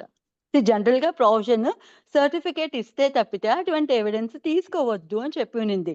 కానీ ఆ కేసులో ఏం చెప్తుందంటే మీకు అలాంటి ఇన్ఫర్మేషన్ అతని పర్సనల్ కంప్యూటర్ నుంచి తీయడం కష్టం కనుక లాఫుల్ కస్టడీ అతని దగ్గరే ఉండినా సరే మీరు వేరే వేరే సోర్సెస్ ద్వారా తీసిన ఈ ఇన్ఫర్మేషన్ ఏమైతే ఉన్నిందో అది రిలవెంట్. ఎందుకంటే వాళ్ళు దానికి ఈ సర్టిఫికేట్ ఇవ్వరు, ఎందుకంటే అది వాళ్ళు ఒక పర్టికులర్ సోర్స్ వాళ్ళ దగ్గర ఉన్న కంప్యూటర్ నుంచి, వాళ్ళకి లాఫుల్ అథారిటీ ఉన్న కంప్యూటర్ నుంచి వాళ్ళు తీయలేదు అది. సో, అందుకని ఏం చెప్తది అంటే కింద కోడ్స్ అన్నీ ఇవి మేము యాక్సెప్ట్ చేయము. మాకు సర్టిఫికేట్ కావాలి అంటారు. సర్టిఫికేట్ కావాలి అంటే ఆ సిస్టమ్ ఉండాలి. దాని మీద లోపల అథారిటీ ఉండాలి. సో, అది దొరకదు సిస్టమ్ అనమాట. సో, ఇట్లాంటివన్నీ నడుస్తాయి. ఫైనల్లీ సుప్రీం కోర్ట్ ఏం చెప్తదంటే, ఇప్పుడు మీరంతా పోయి అదంతా ఇన్ఫర్మేషన్ దొరకకపోతే ఇతన్ని ఎక్స్‌క్లూడ్ చేసేస్తామా ఏమి? క్షమించి వదిలేస్తామా? దానికి సంబంధించి మిగతా సర్కమ్‌స్టాన్షియల్ ఎవిడెన్స్ అంతా దొరికింది కదా! అతను నిందితుడు, కన్‌స్పైర్ చేశాడు. అతనికి పార్ట్ ఉంది పార్లమెంటరీ అటాక్‌లో అని చెప్పి సర్టిఫికేట్ అక్కర్లేకుండానే అతన్ని కన్విక్ట్ చేసి ఉరిశిక్ష చేసేస్తుంది సుప్రీం కోర్ట్. రైట్? ఇది ఫస్ట్ కేస్. అంటే సర్టిఫికేట్ గురించి ఇష్యూ జరిగిన ఫస్ట్ కేస్. అందులో ఇతరత్రా చాలా ఇంకా కాన్‌ఫ్లిక్ట్స్ ఉంటాయి, ఇష్యూస్ ఉంటాయి. అవన్నీ మనకనవసరం. మనం తీసుకోవాల్సింది ఆ కేస్‌లో ప్రస్తుతానికి ఈ సర్టిఫికేట్ గురించే. 65బి సర్టిఫికేట్ గురించే. Right. Next of the case ఏమొస్తదంటే చాలా landmark case Anvar versus P K Basha అని ఒక బషీర్ అని, పీకే బషీర్ అని ఒక కేస్ ఉంటది. ఇందులో సుప్రీం కోర్ట్ ఏం చెప్తదంటే 65బి సర్టిఫికేట్ మ్యాండేటరీ. మీరెలా తెస్తారు నాకనవసరం. మీ ఎవిడెన్స్ కనుక ఎలక్ట్రానిక్ ఎవిడెన్స్ కనుక నేను కోర్ట్‌లో యాక్సెప్ట్ చేయాలి అంటే, ఆ సర్టిఫికేట్ ఉండే తీరాలి. 65బి మ్యాండేటరీ అని చెప్పి చెబుతది అందులో సుప్రీం కోర్ట్. మళ్ళీ ఫర్దర్‌గా ఒక 2 ఇయర్స్ పోయాక ఇంకొక కేసు నమోదవుతదది. Mohammed Shafi versus state of Himachal Pradesh అని. ఇందులోను మళ్ళీ సేమ్ ఇష్యూ అరైజ్ అవుతది. సర్టిఫికేట్ ఉండాలా? అక్కర్లేదా? అనే ఇష్యూ అరైజ్ అయితే అందులో సుప్రీం కోర్ట్ ఏం చెప్తదంటే అక్కర్లేదు అని చెప్తది. ఎందుకు అక్కర్లేదు అని చెప్తదంటే, నువ్వు సర్టిఫికేట్ ఇవ్వలేని స్టేట్‌లో ఉంటే ఒరిజినల్ తీసుకురా. నువ్వు లాఫుల్ అథారిటీ నీకు లేకపోవచ్చు. కానీ నీ ఇన్వెస్టిగేషన్‌లో నీకలాంటి ఎవరైతే అలాంటి సోర్స్ వాడారో, ఆ సోర్స్ కనుక కనిపిస్తే, అది తీసుకొచ్చి కోర్ట్‌లో ఇవ్వు. అది ఒరిజినల్ కదా! ఇప్పుడు నువ్వు ఒరిజినల్‌ని స్వయానా కోర్ట్‌లో ఇస్తే, దానికి సంబంధించి సెకండరీ ఎవిడెన్స్ సర్టిఫికేట్ ఇవ్వాల్సిన అవసరం లేదు. ఒరిజినల్ ఇస్తే అప్పుడు సెకండరీ ఎవిడెన్స్ అవసరం లేదు అనే కొత్త పాయింట్ సుప్రీం కోర్ట్ ఆ కేస్‌లో చెబుతది. అండ్ దెన్ ఫైనల్లీ ఇప్పుడు దాకా మార్చకుండా అదే కేస్ మిగిలిపోయిన కేస్ ఏముంది అంటే ఎలక్ట్రానిక్ ఎవిడెన్స్‌కి సంబంధించి అర్జున్ రావ్ పండిత్ ఖోత్తర్ వర్సెస్ కైలాష్ రావ్ సంథింగ్ ఏదో వస్తది. కైలాష్ రావ్ గోర్యంటల్ సంథింగ్ ఏదో వస్తది. అది 2020 కేస్ అన్నమాట. ఆ డెసిషన్ ఇప్పటికొచ్చి మార్చలేదు. ఇప్పుడు అదే ప్రివైల్ అవుతుంది. ఇందులో సుప్రీం కోర్ట్ ఏం చెప్తది అంటే ah, as I said before ah, sorry నేను కన్‌ఫ్యూజన్ అనుకుంటా. ఆ! ఇందులో నేను చెప్తది అంటే సరే as it said before 'Navjot Sandhu' కేస్‌లో చెప్పినట్టు ఆ ఒరిజినల్ ఆహ్, ఆహ్, ఆహ్, ఎప్పుడు ఈ ఇన్వెస్టిగేషన్ సోర్సెస్‌కి లేకపోతే ఎవరైతే ఎవిడెన్స్ ఇవ్వదలుచుకున్నారో వారి చేతిలో పడకపోవచ్చు. నేను ఇందాక స్పౌస్ ఎగ్జాంపుల్ చెప్పాను. వేరొక స్పౌస్‌ది మొబైల్ మనకి రాకపోవచ్చు. ఇలాంటి ఇబ్బందులు ఉంటాయి కదా! వేరే వాళ్ళకి చెందిన కంప్యూటర్‌లో నుంచి మనం ఇన్ఫర్మేషన్ తీయాల్సొచ్చినప్పుడు 65బి సర్టిఫికేట్ ఇచ్చే స్టేట్‌లో లేనప్పుడు అప్పుడు దీన్ని అడ్మిట్ చేయొచ్చు కదా! వితౌట్ దట్ సర్టిఫికేటే ఎవిడెన్స్ అడ్మిట్ చేయొచ్చు కదా! అనే ఇష్యూ ఇందులో అరైజ్ అవుతదనమాట. అరైజ్ అయితే అప్పుడు సుప్రీం కోర్ట్ చెప్తది 2 ఎక్సెప్షన్స్ ఉంటాయి. దీనికి 2 లాటిన్ మాక్సిమ్స్ ఏవో ఉంటాయి. అది రూల్ ఆఫ్ ఎక్సెప్షన్ అని చెప్పి వస్తాయన్నమాట అందులో. రూల్ ఆఫ్ నెసెసిటీ అనే కాన్సెప్ట్ తీసి ఇది అవసరం నిజమే. ప్రతిసారి కంప్యూటర్ సోర్సు అది కలిగున్న ఓనర్ మాత్రమే ఎవిడెన్స్ ఇవ్వాలని లేదు. దాని అపోజిట్ పార్టీ ఇవ్వచ్చు ఎవిడెన్స్. అలాంటప్పుడు ఆ కంప్యూటర్ సోర్స్ వాళ్ళ దగ్గర ఉండకపోవచ్చు. వాళ్ళ దగ్గర లేనప్పుడు వాళ్ళు ఒరిజినల్ ఇవ్వలేరు. లేదంటే what you call this secondary ఎవిడెన్స్‌కి సంబంధించిన సర్టిఫికేట్ కూడా ఇవ్వలేరు.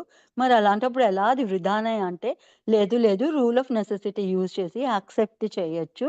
సర్టిఫికేట్ లేకపోయినా సరే 65బి క్లాజ్ 4లో చెప్పిన సర్టిఫికేట్ ఏమైతే ఉన్నిందో అది ఇవ్వకపోయినా కొన్ని సిర్కమ్‌స్టాన్సెస్‌లో when the circumstances of the case show that it is very important to admit electronic evidence as evidence అప్పుడు తీసుకోవచ్చు కోర్ట్ అని చెప్పి ఆ కేస్‌లో చెబుతది. ఇప్పటికి అదే సస్టైన్ అవుతుంది.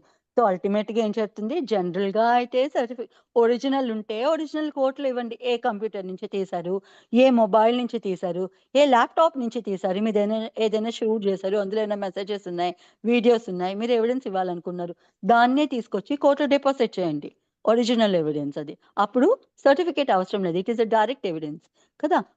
Contents of document original document ఇచ్చే ప్రూవ్ చేయమన్నారు. మనకి ఎందులో అయితే సోర్స్ ఉందో అది ఒరిజినల్ డాక్యుమెంట్ అవుతది మనకి. ల్యాప్‌టాప్ కానీ, మొబైల్ కానీ వాటెవర్. దాన్ని తీసుకొచ్చి కోర్ట్‌లో ప్రొడ్యూస్ చేయండి అని చెప్పారు. If it is not possible, alternative evidence ఈ 65B సర్టిఫికేట్ ఇవ్వండి. ఒరిజినల్ అంటే ఇప్పుడు బోల్డ్ ఇందాక చెప్పినట్టు ఒక గ్రూప్ ఆఫ్ కంప్యూటర్స్ కనెక్టెడ్. ఇప్పుడు సిగ్నల్ పాయింట్స్ ఉంటాయండి, రోడ్ మీద ట్రాఫిక్ సిగ్నల్స్ ఉంటాయి, అక్కడ క్యామ్స్ పెడతారు. సో ఒక క్యామ్ కి సంబంధించి రికార్డింగ్ ఒక కంప్యూటర్ సోర్స్ లోనే రికార్డ్ అవుతుంది. మళ్ళీ దాన్ని తప్పించి సెకండ్ సిగ్నల్కి వెళ్తే మళ్ళీ అక్కడ ఉన్న క్యామ్ ఇంకొక దాంట్లో ఇంకొక కంప్యూటర్ సోర్స్ లో రికార్డ్ అవుతుంది ఆ ఇన్ఫర్మేషన్ అంతా. సో ఇవన్నీ గ్రూప్ ఆఫ్ నెట్వర్క్స్ అన్నమాట. ఇప్పుడు యుఎస్ నుంచి కాల్ చేసి యుఎస్ నుంచి మనం ఏమైనా డీల్ చేస్తున్నాం అనుకో, అవన్నీ స్ట్రైట్ అవే ఒక కంప్యూటర్ లోనే రావు. గ్రూప్ ఆఫ్ నెట్వర్క్స్ ఉంటాయి. ఎన్ని లక్షల నెట్వర్క్స్ దాటుకున్నది ఇండియాకి వస్తుందో కనెక్టెడ్ నెట్వర్క్స్.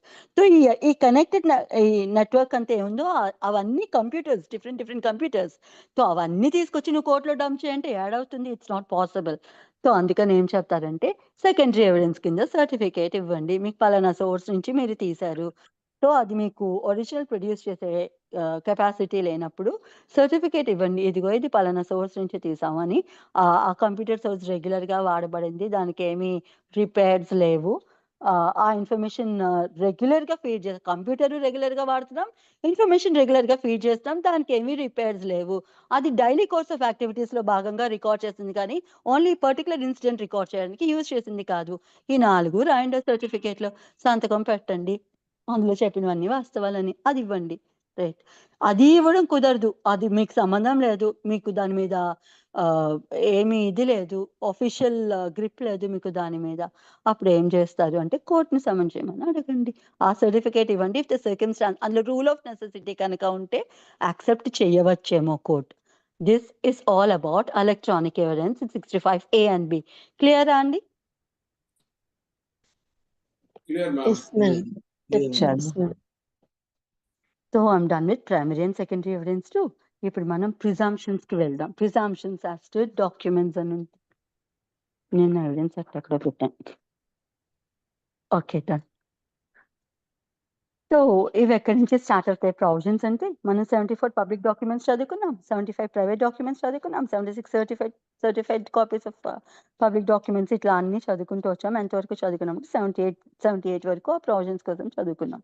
ఇప్పుడు 79 నుంచి sorry to interrupt. Yeah. Ma'am, ఇది ఇండియన్ ఎవిడెన్స్ యాక్ట్ అనేది అప్పటి నుంచి ఒక మైండ్ లో స్ట్రైక్ అవుతుందా? Can we use it for both civil and criminal? Obviously నేను స్టార్టింగ్ లోనే చెప్పాను, ఫస్ట్ క్లాస్ లోనే చెప్పాను, అది సివిల్ కానివ్వండి, క్రిమినల్ కానివ్వండి, Indian evidence act equally apply అవుతుంది దానికి. కానీ రెండు Okay. ప్రొవిజన్స్ ఉంటాయి, పర్టికులర్ గా సివిల్ కి అప్లై అయ్యేది, పర్టికులర్ గా ఓన్లీ క్రిమినల్ ప్రొసీడింగ్స్ కి అప్లై అయ్యేవి. ఓన్లీ 2 ప్రొసీడింగ్స్ ఉంటాయి, 2 సెక్షన్స్ ఉంటాయి. ఒక సెక్షన్ ఆల్రెడీ చెప్పాను, అది section 23, it relates only to civil proceedings అన్నమాట. ఇంకొకటి 106 అనేది వస్తుంది, అది ఓన్లీ క్రిమినల్ ప్రొసీడింగ్స్ కి అప్లై అవుతుంది. అదర్ దాన్ దిస్ యూనిక్ గా రెండింటికి అప్లై అవుతుంది, both civil and criminal proceedings కి అప్లై అవుతుంది Indian evidence act. Okay, Yes, ma'am. Thank you. చలో. ఇప్పుడు ప్రిజంప్షన్ స్టార్ట్ చేసే ముందు మళ్ళీ స్టార్టింగ్ ఒకసారి ఇంట్రడక్షన్ లో చెప్తారు ప్రిజంప్షన్స్ అంటే ఏమిటి అని. ఎన్ని ప్రిజంప్షన్స్ ఉన్నాయండి? మనం section May presume and shall presume. Yes, and conclusive proof. So mostly మనం ఇక్కడ may presume and shall presume గురించి చదువుకుంటాం ఇప్పుడు వస్తున్న సెక్షన్స్ లో. అండ్ కాంక్లూసివ్ ప్రూఫ్ కోసం 113, 14 అలాంటి వాటిల్లో వస్తే అక్కడ చూద్దాం, right? So as of now May presume అంటే ఏమిటండి? అ కోర్ట్ మే ప్రెస్యూమ్ ఏ ఫ్యాక్ట్. కోర్ట్ ముందు ఏదైనా మనం ఎవిడెన్స్ కింద ఇస్తే అటువంటిది the court May regard such fact as proved unless and until it is disproved. Court కనుక ఈ యాక్ట్ లో ఎక్కడెక్కడైతే కోర్టు ఒక దాన్ని ప్రెస్యూమ్ చేసుకోవచ్చు, మే ప్రెస్యూమ్ కోర్ట్ మే ప్రెస్యూమ్ అని చెప్పి ఎక్కడైనా సరే ఒక ప్రొవిజన్ వస్తే ఎవిడెన్స్ యాక్ట్ లో దేనికైనా సంబంధించి అక్కడక్కడ ఆ ఫ్యాక్ట్ కోర్టు ప్రెస్యూమ్ చేసుకోవచ్చు, అది నిజమే, దాని ఉనికి ఉంది అని. ఎంతవరకు? Until and unless the other party rebuts it. Other party దాన్ని తిప్పి కొడుతూ ఏదైనా ఎవిడెన్స్ ఇచ్చినా, లేదంటే కోర్టుకి ఈ ఎవిడెన్స్ చాలదు, ఇంకేమైనా చిత్తకో డౌట్ ఉంటే సరే నాకు ఇది నిజమే అని ప్రూవ్ చేయండి అని చెప్పి ప్రూఫ్ అడిగేదాకా పార్టీని. అంతవరకు ఆ పర్టికులర్ ఫ్యాక్ట్ ఏమైతే ఉందో, ఎక్కడెక్కడైతే ఎవిడెన్స్ యాక్ట్ లో ఆ ఫ్యాక్ట్ ని ప్రెస్యూమ్ చేసుకోవచ్చు, ది కోర్ట్ మే ప్రెస్యూమ్ అని రాసి ఉంటుందో ఒక పర్టికులర్ థింగ్ కి సంబంధించి, అటువంటి దాన్ని కోర్టు ప్రెస్యూమ్ చేసుకోవచ్చు, చేసుకోకపోనవచ్చు. చేసుకుంటే అది ఎగ్జిస్టింగ్ అని నమ్మవచ్చు. అండ్ నమ్మకపోతే కనుక అది ప్రూఫ్ అడగవచ్చు. That is May presume. And shall presume అంటే ఎక్కడెక్కడైతే ఈ యాక్ట్‌లో ద కోర్ట్ షాల్ ప్రెస్యూమ్ అని ఒక పర్టిక్యులర్ ఆస్పెక్ట్‌కి సంబంధించి చెప్తుందో అటువంటి యాక్సెప్ట్‌ని కోర్ట్ నమ్మే తీరాలి. అది ఎగ్జిస్టింగ్ అని నమ్మే తీరాలి. ఎప్పటిదాకా? మళ్ళీ సేమ్ అదర్ పార్టీ ఎవరైతే ఉన్నారో unless and until they rebuts it. అది కరెక్ట్ కాదు, అది నిజం కాదు, అది ఎగ్జిస్ట్ అవ్వట్లేదు అని చెప్పి ఆపోజిట్ పార్టీ దానికి సంబంధించిన ఎవిడెన్స్ కోర్టులో ఇచ్చేదాకా ఆ ఫ్యాక్ట్ అది అట్లనే ఉంది, ఇది నేను ఇలానే నమ్ముతాను, నా ఇష్టం. నువ్వు రిబట్ చేసుకోవాలనుకుంటే దానికి సంబంధించి నీకేమైనా ఎవిడెన్స్ ఉంటే తీసుకురా, నేను మాత్రం ఇట్లానే ప్రెస్యూమ్ చేసుకుంటాను అని కోర్ట్ అంటది. That is shall presume. ఇప్పుడు వాటికి సంబంధించి ఆ ప్రిజంప్షన్స్ కి సంబంధించి మనం కొన్ని ప్రొవిజన్స్ చదువుకుంటాం. These provisions relate only to documents. Only to documents. First of it is section 79. ఇందులో ఏం చెబుతుంది అంటే ఫస్ట్ అన్ని షల్ ప్రిజంప్షన్స్ వస్తాయి, తర్వాత మే ప్రిజంప్షన్స్ వస్తాయి. రైట్. స్టార్టింగ్ లో ఏముంటుంది 79 లో షల్ ప్రెస్యూమే, ఇవన్నీ షల్ ప్రెస్యూమే అవుతాయి. అక్కడ ఏం రాసి ఉంటుంది చూడండి. Presumption as to genuineness of the certified copies యొక్క జెన్యూన్నెస్ కి సంబంధించి కోర్టు తీసుకోగల ప్రిజంప్షన్ ఏమిటి? The court shall presume. ఎక్కడెక్కడైతే ఇండియన్ ఎవిడెన్స్ యాక్ట్ లో ద కోర్ట్ షల్ ప్రెస్యూమ్ అని ఒక ఆస్పెక్ట్ గురించి చెబుతుందో కోర్టు దాన్ని అట్లనే తీసుకోవాలి, ఇంకా కోర్టుకి ఆప్షనే లేదు. రైట్. అది the court shall presume to be genuine every document purporting to be the certificate కానీ సర్టిఫైడ్ కాపీ కానీ. పబ్లిక్ ఆఫీసెస్ అయితే సర్టిఫికేట్ ఇవ్వాలి, కాపీస్ అని చెప్పుకున్నాం కదా, అది సర్టిఫికేట్ అనమాట. Certificate or certified copy or other document which is declared to be admissible as evidence of any particular fact and which purports to be duly certified by any officer, maybe of the central government or maybe of the state government, or by any officer in the state of Jammu and Kashmir. అప్పట్లో Jammu and Kashmir was not integral part of India కాబట్టి దాన్ని కూడా add చేస్తారు. దానికి ఒక special status ఉండేది కాబట్టి Jammu and కాశ్మీర్లో స్టేట్ కి సంబంధించి ఏవైనా కోర్ట్స్ కనుక ఒక జెన్యూనెస్ ఆఫ్ సర్టిఫైడ్ కాపీస్ కి సంబంధించి ప్రిజంప్షన్ తీసుకోవాల్సి వస్తే అక్కడ స్టేట్ లో ఎవరైనా పబ్లిక్ ఆఫీసర్ సర్టిఫైడ్ కాపీ కానీ సర్టిఫికేట్ కానీ ఇంకేతరత్ర ఏదైనా డాక్యుమెంట్ కానీ ఒక పబ్లిక్ ఆఫీసర్ ఇస్తే అది అతని సీల్ లోనే అతని నేమ్ తో కనుక సర్టిఫైడ్ కాపీస్ కి ఉండాల్సిన క్వాలిటీస్ అన్ని కలిగి ఉన్న సర్టిఫికేట్ అయితే అది జెన్యూనే అని చెప్పి కోర్టు నమ్ముతుంది. ఏదైనా ఒక సర్టిఫైడ్ కాపీ ఇచ్చాం, బర్త్ సర్టిఫికేట్ తీసుకెళ్లి కోర్టులో ఇచ్చాం, సర్టిఫైడ్ కాపీ బర్త్ సర్టిఫికేట్ ఇచ్చాము, కోర్టు దాన్ని అది నిజమే, అందులో ఉండిన డేట్ ఆఫ్ బర్త్ ఏమైతే ఉండిందో అది నిజమే అని చెప్పి నమ్ముతుంది. నిజం కాదు అని ఆపోజిట్ ఏ పార్టీ అంటున్నారో వాళ్ళు వచ్చి ప్రూఫ్ ఇచ్చుకోండి దర్జాగా, ఇది ఫేక్ సర్టిఫికేట్ అండి, లేదా అది మ్యానిపులేటెడ్ అండి, ఆ డేట్ కరెక్ట్ కాదండి, ఇదిగోండి దానికి ప్రూఫ్, ఇదిగో వాడు పలానా తారీఖుని పుట్టారు. ఎస్, అంతవరకు నేను మాత్రం ఈ సర్టిఫికేట్ కరెక్టే, ఆ డేట్ ఆఫ్ బర్త్ కరెక్టే అని నేను నమ్ముతాను. So this is about genuineness of certified copies. ఏదైనా ఒక సర్టిఫైడ్ కాపీ ఒక పబ్లిక్ డాక్యుమెంట్ కి సంబంధించి సర్టిఫైడ్ కాపీ మనం కోర్టులో కనుక ఎవిడెన్స్ కింద ఇస్తే కోర్టు దాన్ని ట్రూ కాపీ కిందనే నమ్ముతుంది, ఒరిజినల్ కి సబ్స్టిట్యూట్ కిందనే అది నమ్ముతుంది. అందులో ఉండే ఫ్యాక్ట్స్ అన్ని కంటెంట్స్ అన్ని కరెక్టే, నిజమే, అది ఆ పర్టికులర్ ఆఫీసర్ ఏ ఆఫీసర్ అయితే ఇచ్చారో వారి హ్యాండ్ కింద వచ్చింది దాని కిందనే నమ్ముతుంది అనమాట. This is about section 79. Provided that దీనికి చిన్న ఇది ఇస్తారు.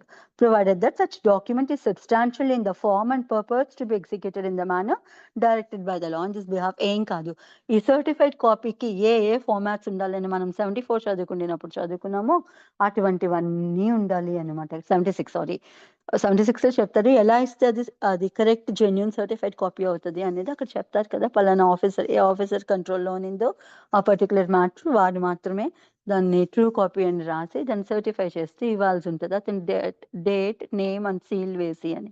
సో ఈ రిక్వైర్మెంట్స్ అన్ని ఫుల్ఫిల్ అయితేనే అది జెన్యూన్ సర్టిఫైడ్ కాపీ అని చెప్పి కోర్టు నమ్ముతుంది అని చెప్పి చెబుతుంది. That is 79. And ఇంకా ఫర్దర్గా ఏం చెప్తారంటే the court shall also presume that the officer by whom any such document purports to be signed or certified held when he signed it the official character.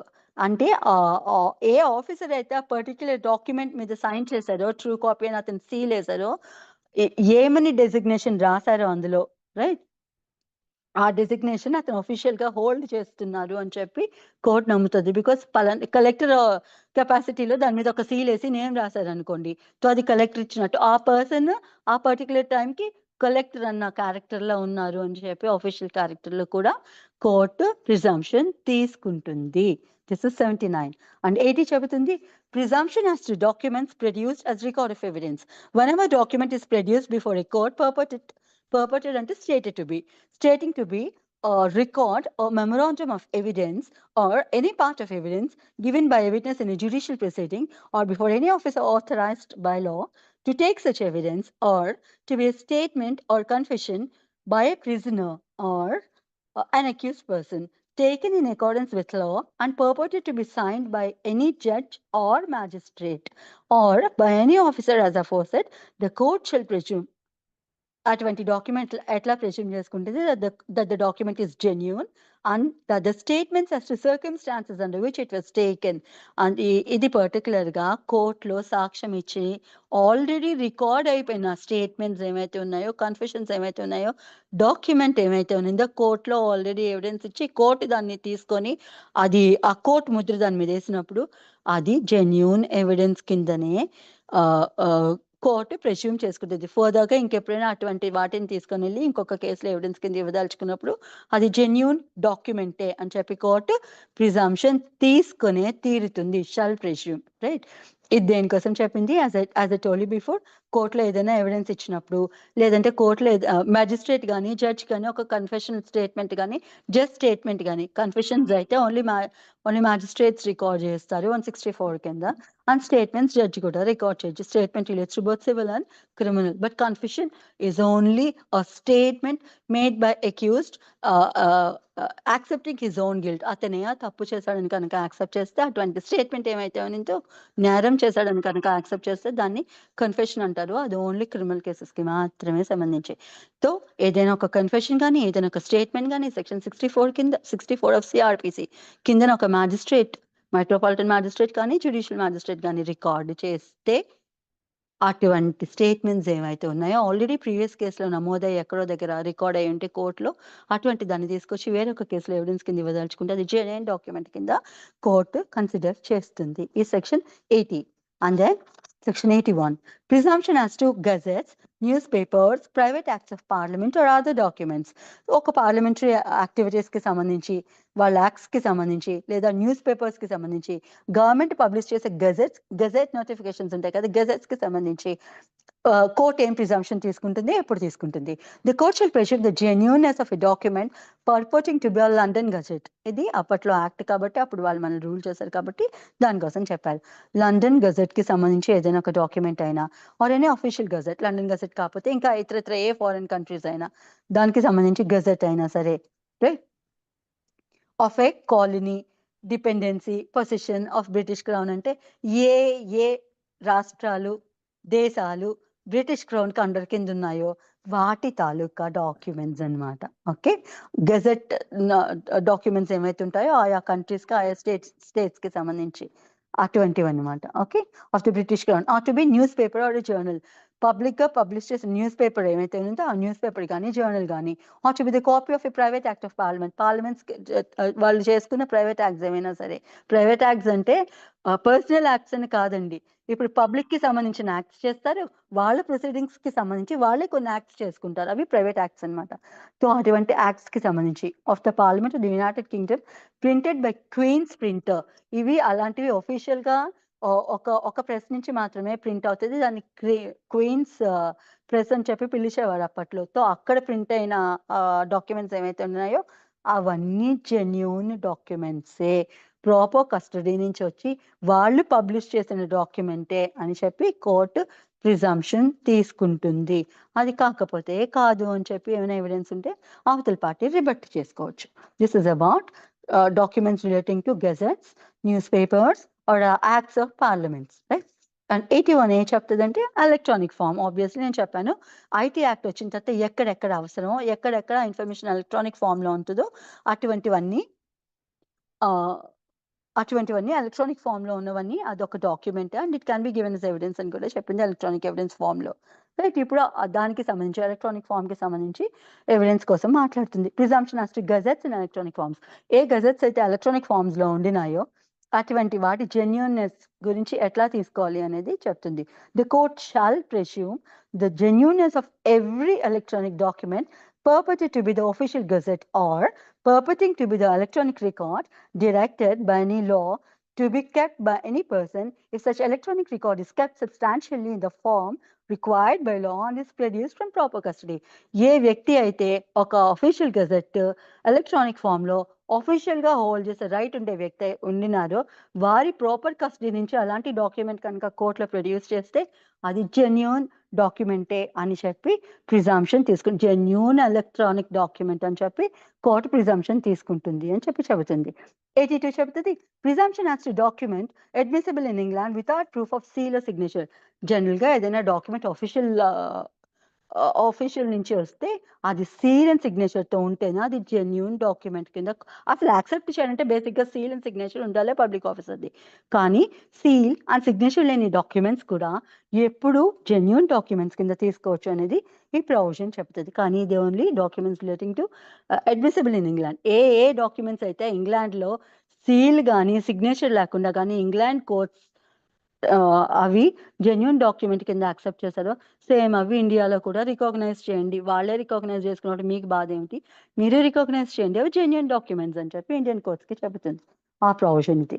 83 చెబుతది presumption as to అదంతా చదివి చెప్పే కన్నా సినాప్టిక్‌గా చెప్పేస్తే మీకు అర్థమవుతుంది కదా అని. బట్ అది ఎందుకు చదువుతానంటే ఆ లాంగ్వేజ్ మీకు అర్థం అవ్వాలి అని ఆ ప్రొవిజన్ ఒకసారి చదివి అప్పుడు నేను చెప్తున్నాను మీనింగ్. 83 చెబుతుంది presumption as to maps or plans made by authority of government. Government made by central government, made by the state government. వాళ్ళు కనుక ఆఫీషియల్ కెపాసిటీలో ఏమైనా మ్యాప్స్ గాని, ప్లాన్స్ గాని ప్రింట్ చేస్తే, తయారు చేస్తే అటువంటి వాటిని జెన్యూన్ డాక్యుమెంట్ కింద కోర్ట్స్ భావించే తీరాలి అని చెప్పి చెబుతుంది. The court shall presume that maps or plans purporting to be made by the authority of central government or any state governments were to be made or accurate, but maps and plans made for the purposes of any cause must be proved. ప్రతి map state government కానీ central government కానీ print చేసినవి అవి genuine documents కిందనే తీసుకోవాలి. కానీ ఎప్పుడు తీసుకోవాలి అంటే దాని పర్పస్ అది తయారు చేసే కాజ్ ఏమైతే ఉందో అది జెన్యూన్ అయి ఉండాలంటే ఫేక్ మ్యాప్స్, ఫేక్ డాక్యుమెంట్స్ ఇటువంటివి తీసుకోదు అని చెప్తారు అనమాట. Primary evidence madam. Primary evidence no it cannot be. Original map మీ దగ్గరికి ఎలా వస్తుంది? ఓన్లీ దాని ప్రింట్అవుట్స్ కదా బయటకు వస్తాయి. ఒరిజినల్ మ్యాప్ వాళ్ళ దగ్గరే ఉంటుంది కదా. ఓన్లీ దాని తాలూకా ఇమేజ్ ఏమైతే ఉందో అది ప్రింట్ చేసి షేర్ చేస్తారు. So it is obviously duplicate evidence. Okay. And presumption as to maps or plans made by the authority of government. The court shall presume the maps or plans purported to be చెప్పేశాను కదా. మళ్ళీ అది చదవని ఇంకైతే 84 చెప్తుంది presumption as to collections of laws and reports of decisions. See for example ఈ వుడా అంటే Visakhapatnam urban development authority వాళ్ళు కొన్ని టౌన్ ప్లానింగ్ వాళ్ళు కొన్ని మ్యాప్స్ రిలీజ్ చేస్తారు. ఆ మ్యాప్స్ వాళ్ళు డ్రా చేసి వాళ్ళు పెట్టుకుంటారు. దాన్ని ఎప్పుడైనా కోర్టులో ఈ పలానా ఏరియా ఇది ఆక్యుపైడ్ అండి, వుడా అనాథరైజ్డ్గా ఆక్యుపై చేసింది, ఇది మా సొంత ల్యాండ్ అండి, ఇలాంటి కేసు ఏదైనా వచ్చినప్పుడు ఆ మ్యాప్ కావాలని అడుగుతాం. ఏది చూపించండి నా ల్యాండ్ మీ దాంట్లో ఉంది అని, ఇది వుడా అథారిటీలో ఉందని చూపించండి అని అడిగితే అప్పుడు వాళ్ళు ఏం చేస్తారు? సర్టిఫైడ్ కాపీ ఇస్తారు. ఒరిజినల్ మ్యాప్ మీరు తీసుకెళ్ళండి అని ఇవ్వరు కదా. Good morning. Excuse me for just 2 minutes. I'll be back. Someone is at my home. Please hold on for 2 minutes. Morning, China.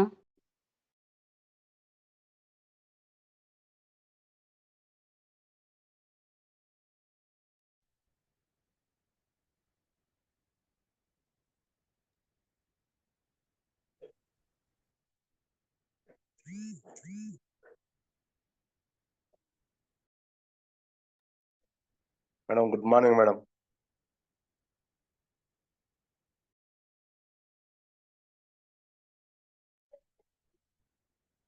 Madam good morning madam.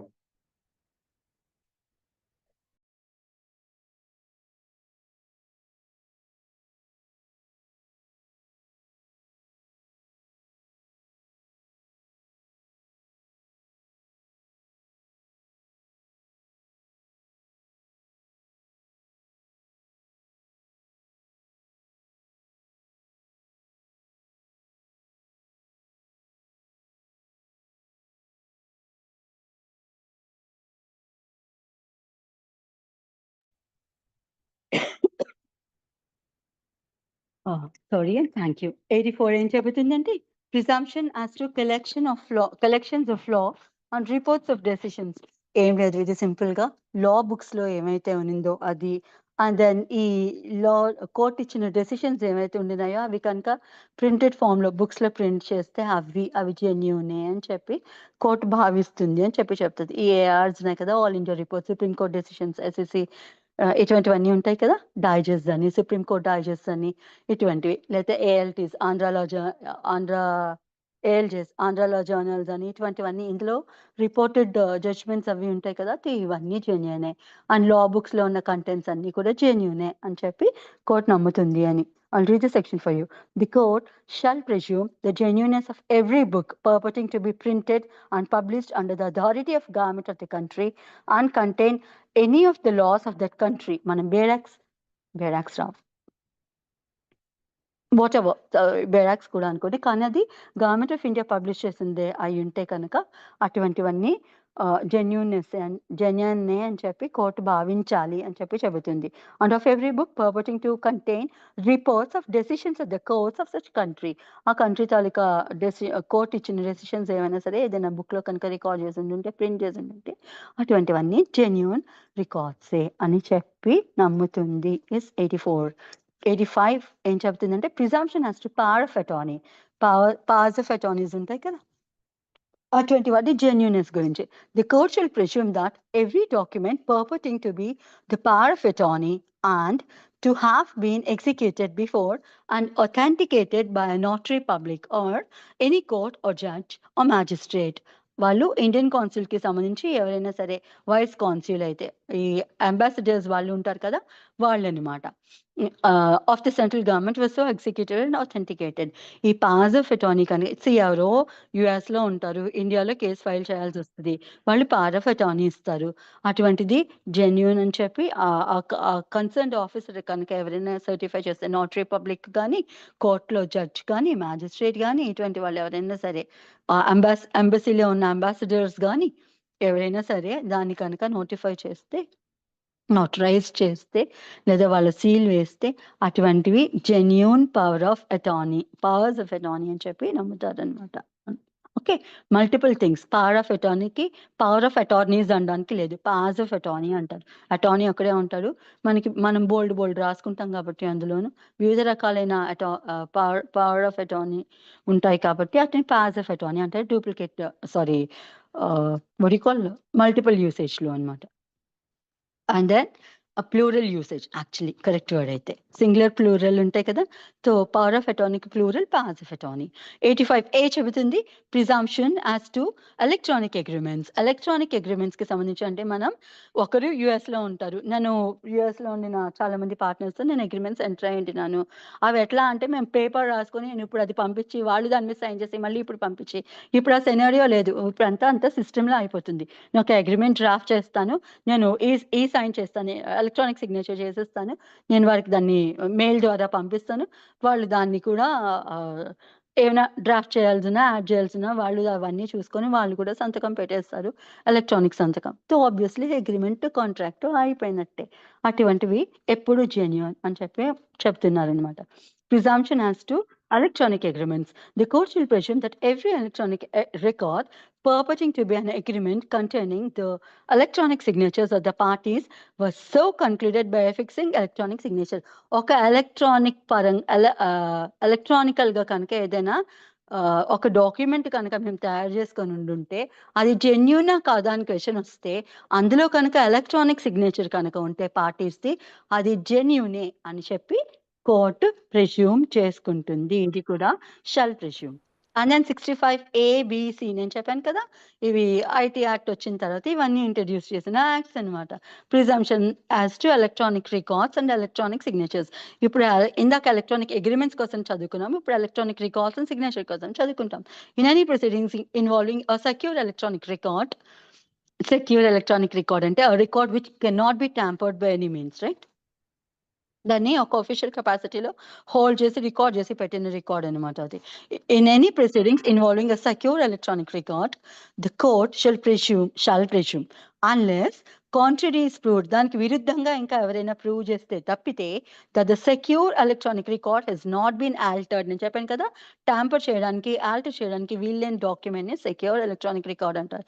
So అది alter కాబడలేదు, అది జెన్యూనే, ఒరిజినల్గా ఎట్లా రాసుకున్నారో అట్లనే ఉనింది అని చెప్పి దాని జెన్యూనెస్ కోర్టు ప్రెస్యూమ్ చేసుకుంటుంది అని చెప్పి చెబుతుంది. రైట్.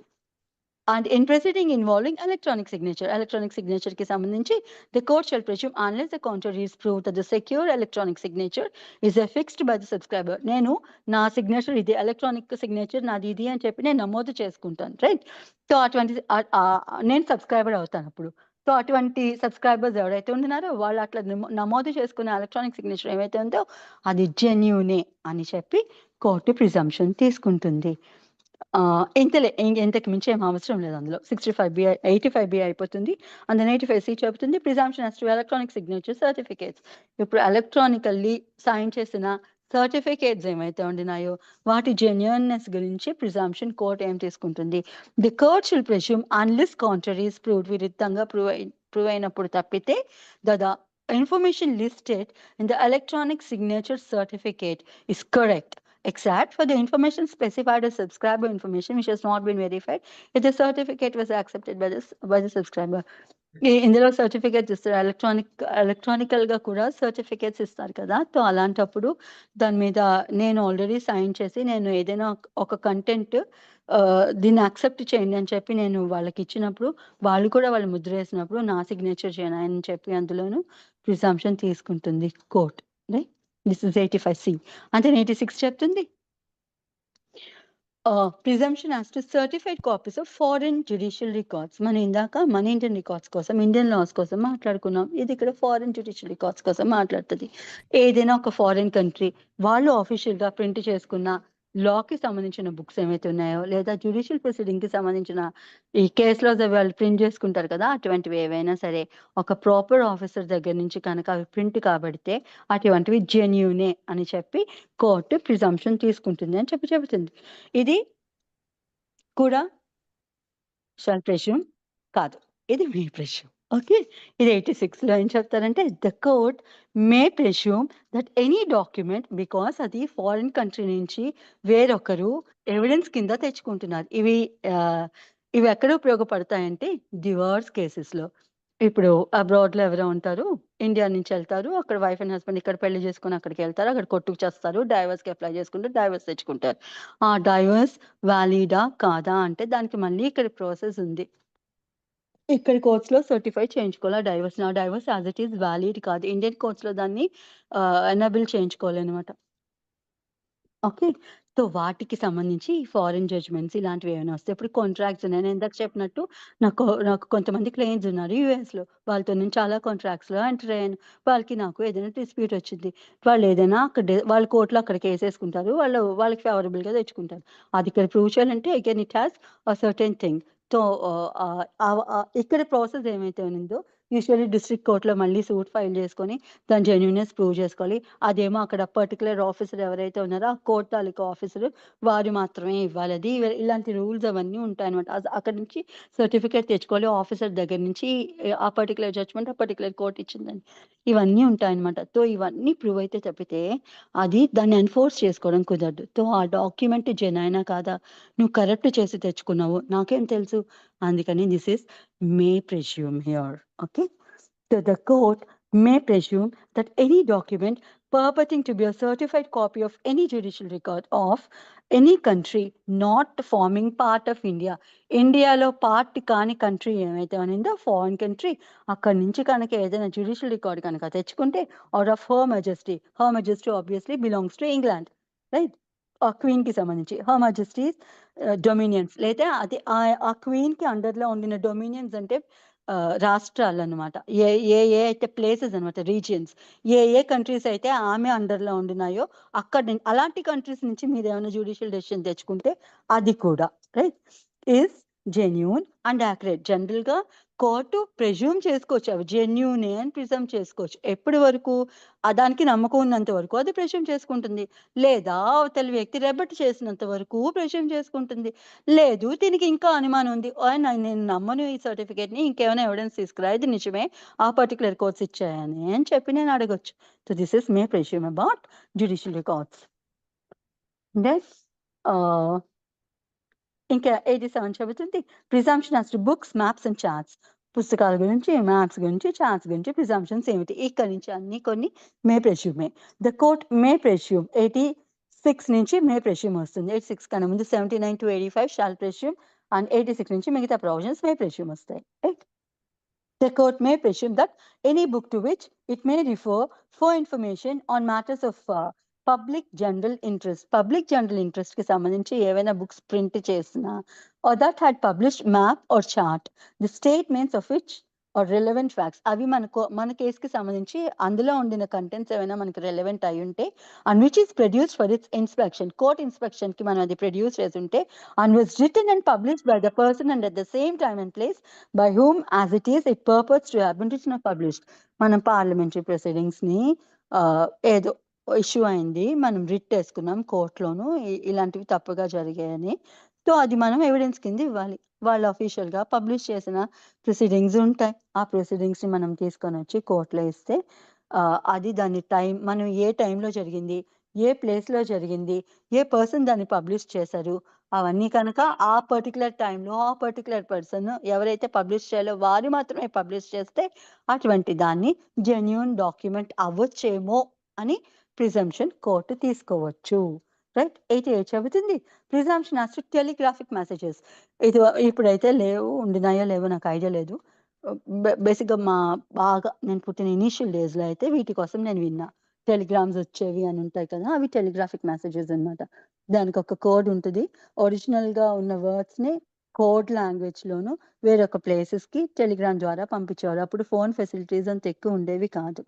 సో అటువంటి టెలిగ్రాఫిక్ మెసేజెస్ కి సంబంధించి ఏం ఇన్ఫ్లుయెన్స్ తీసుకోవచ్చు, ఏం ప్రిజంప్షన్ తీసుకుంటుంది కోర్ట్ అంటే, the court may presume that a message forwarded from a telegraphic office to the person to whom such message purports to have been addressed corresponds to the message delivered for the transmission at the office from which the message purports to be sent.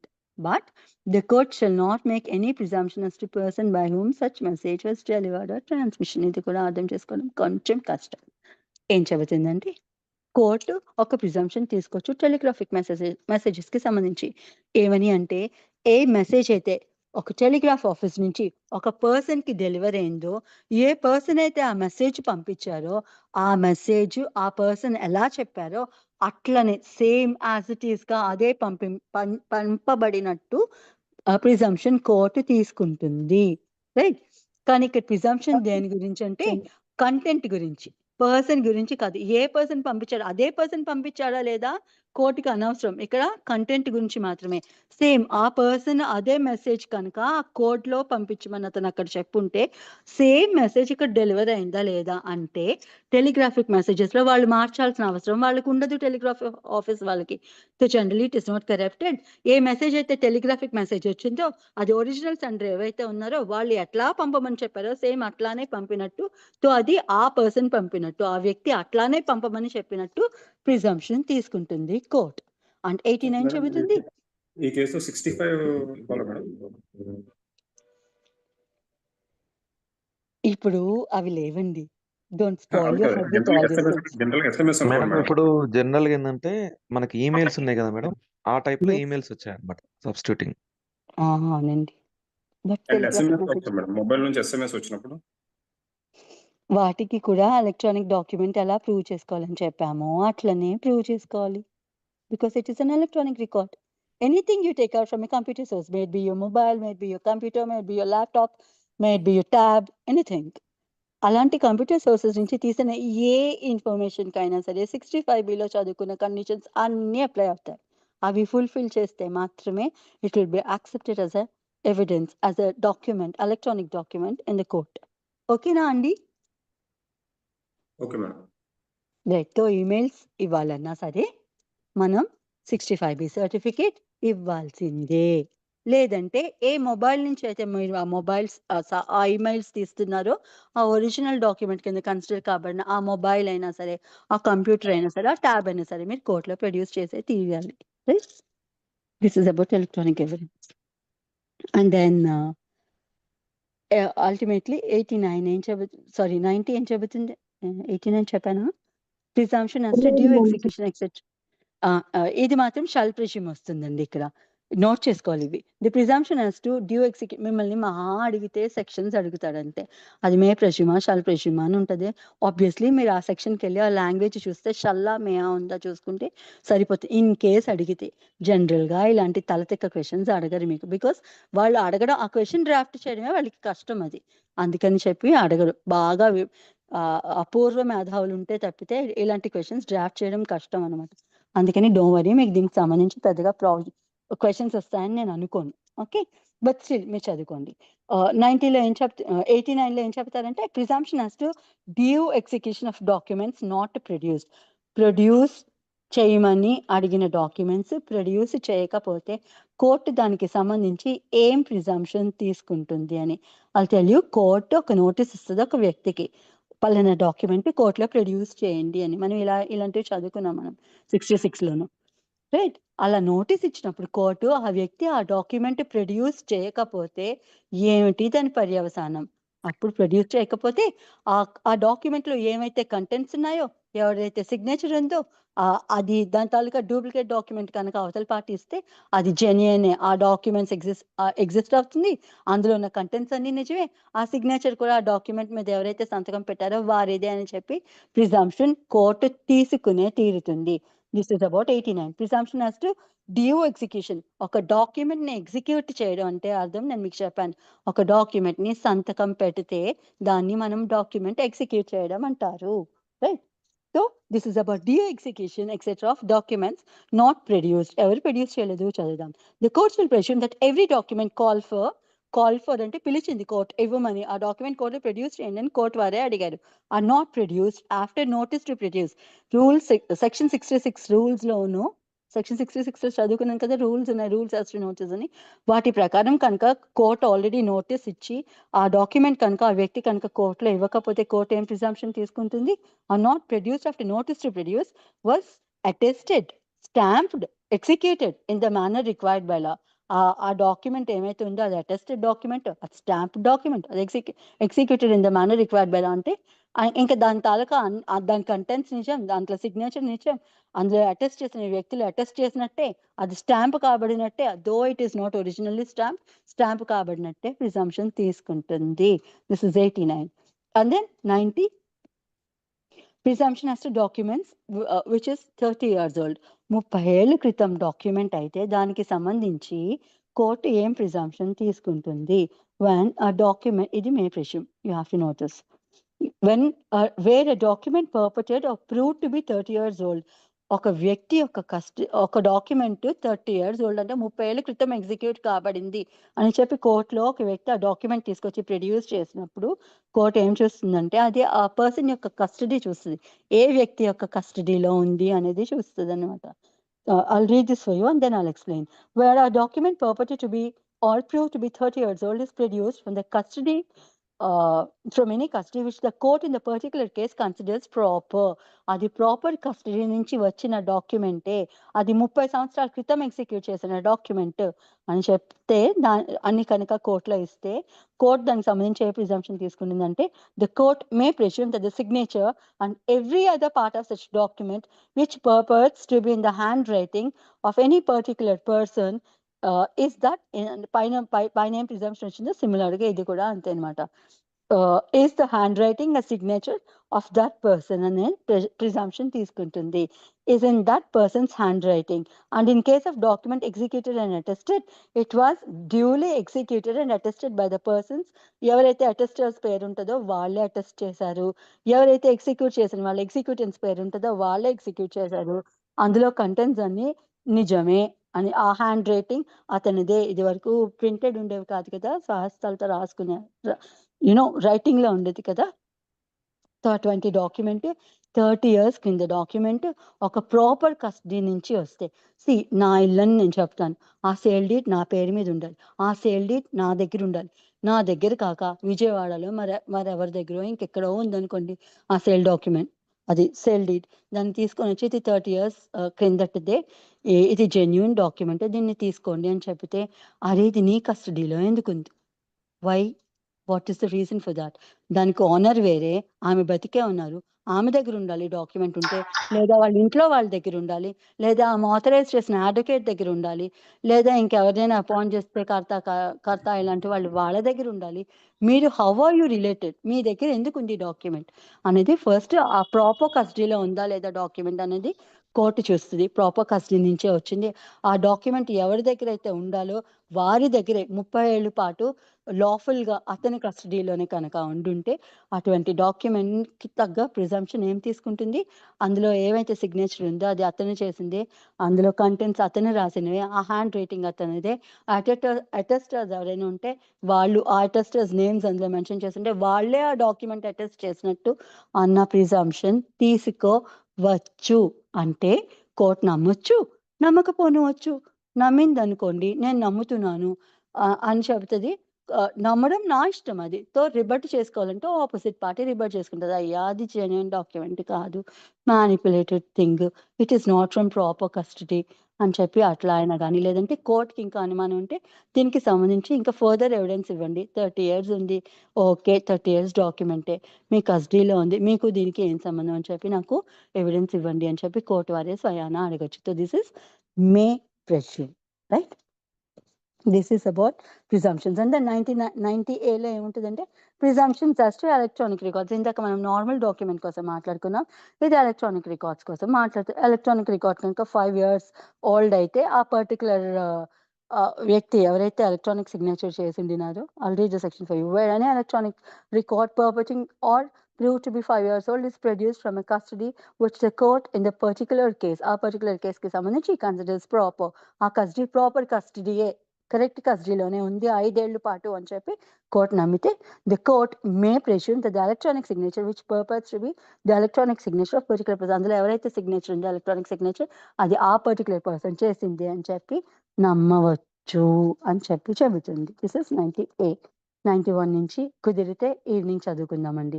91, 92 కూడా చాలా complicated. 91 నుంచి ఈ 100 దాకా కూడా చాలా complicated thing, కానీ simplified గానే చెప్తాను. దీనికి సంబంధించి కూడా మీకు పెద్దగా రాకపోవచ్చు, ఎందుకంటే framing of questions is a bit tough.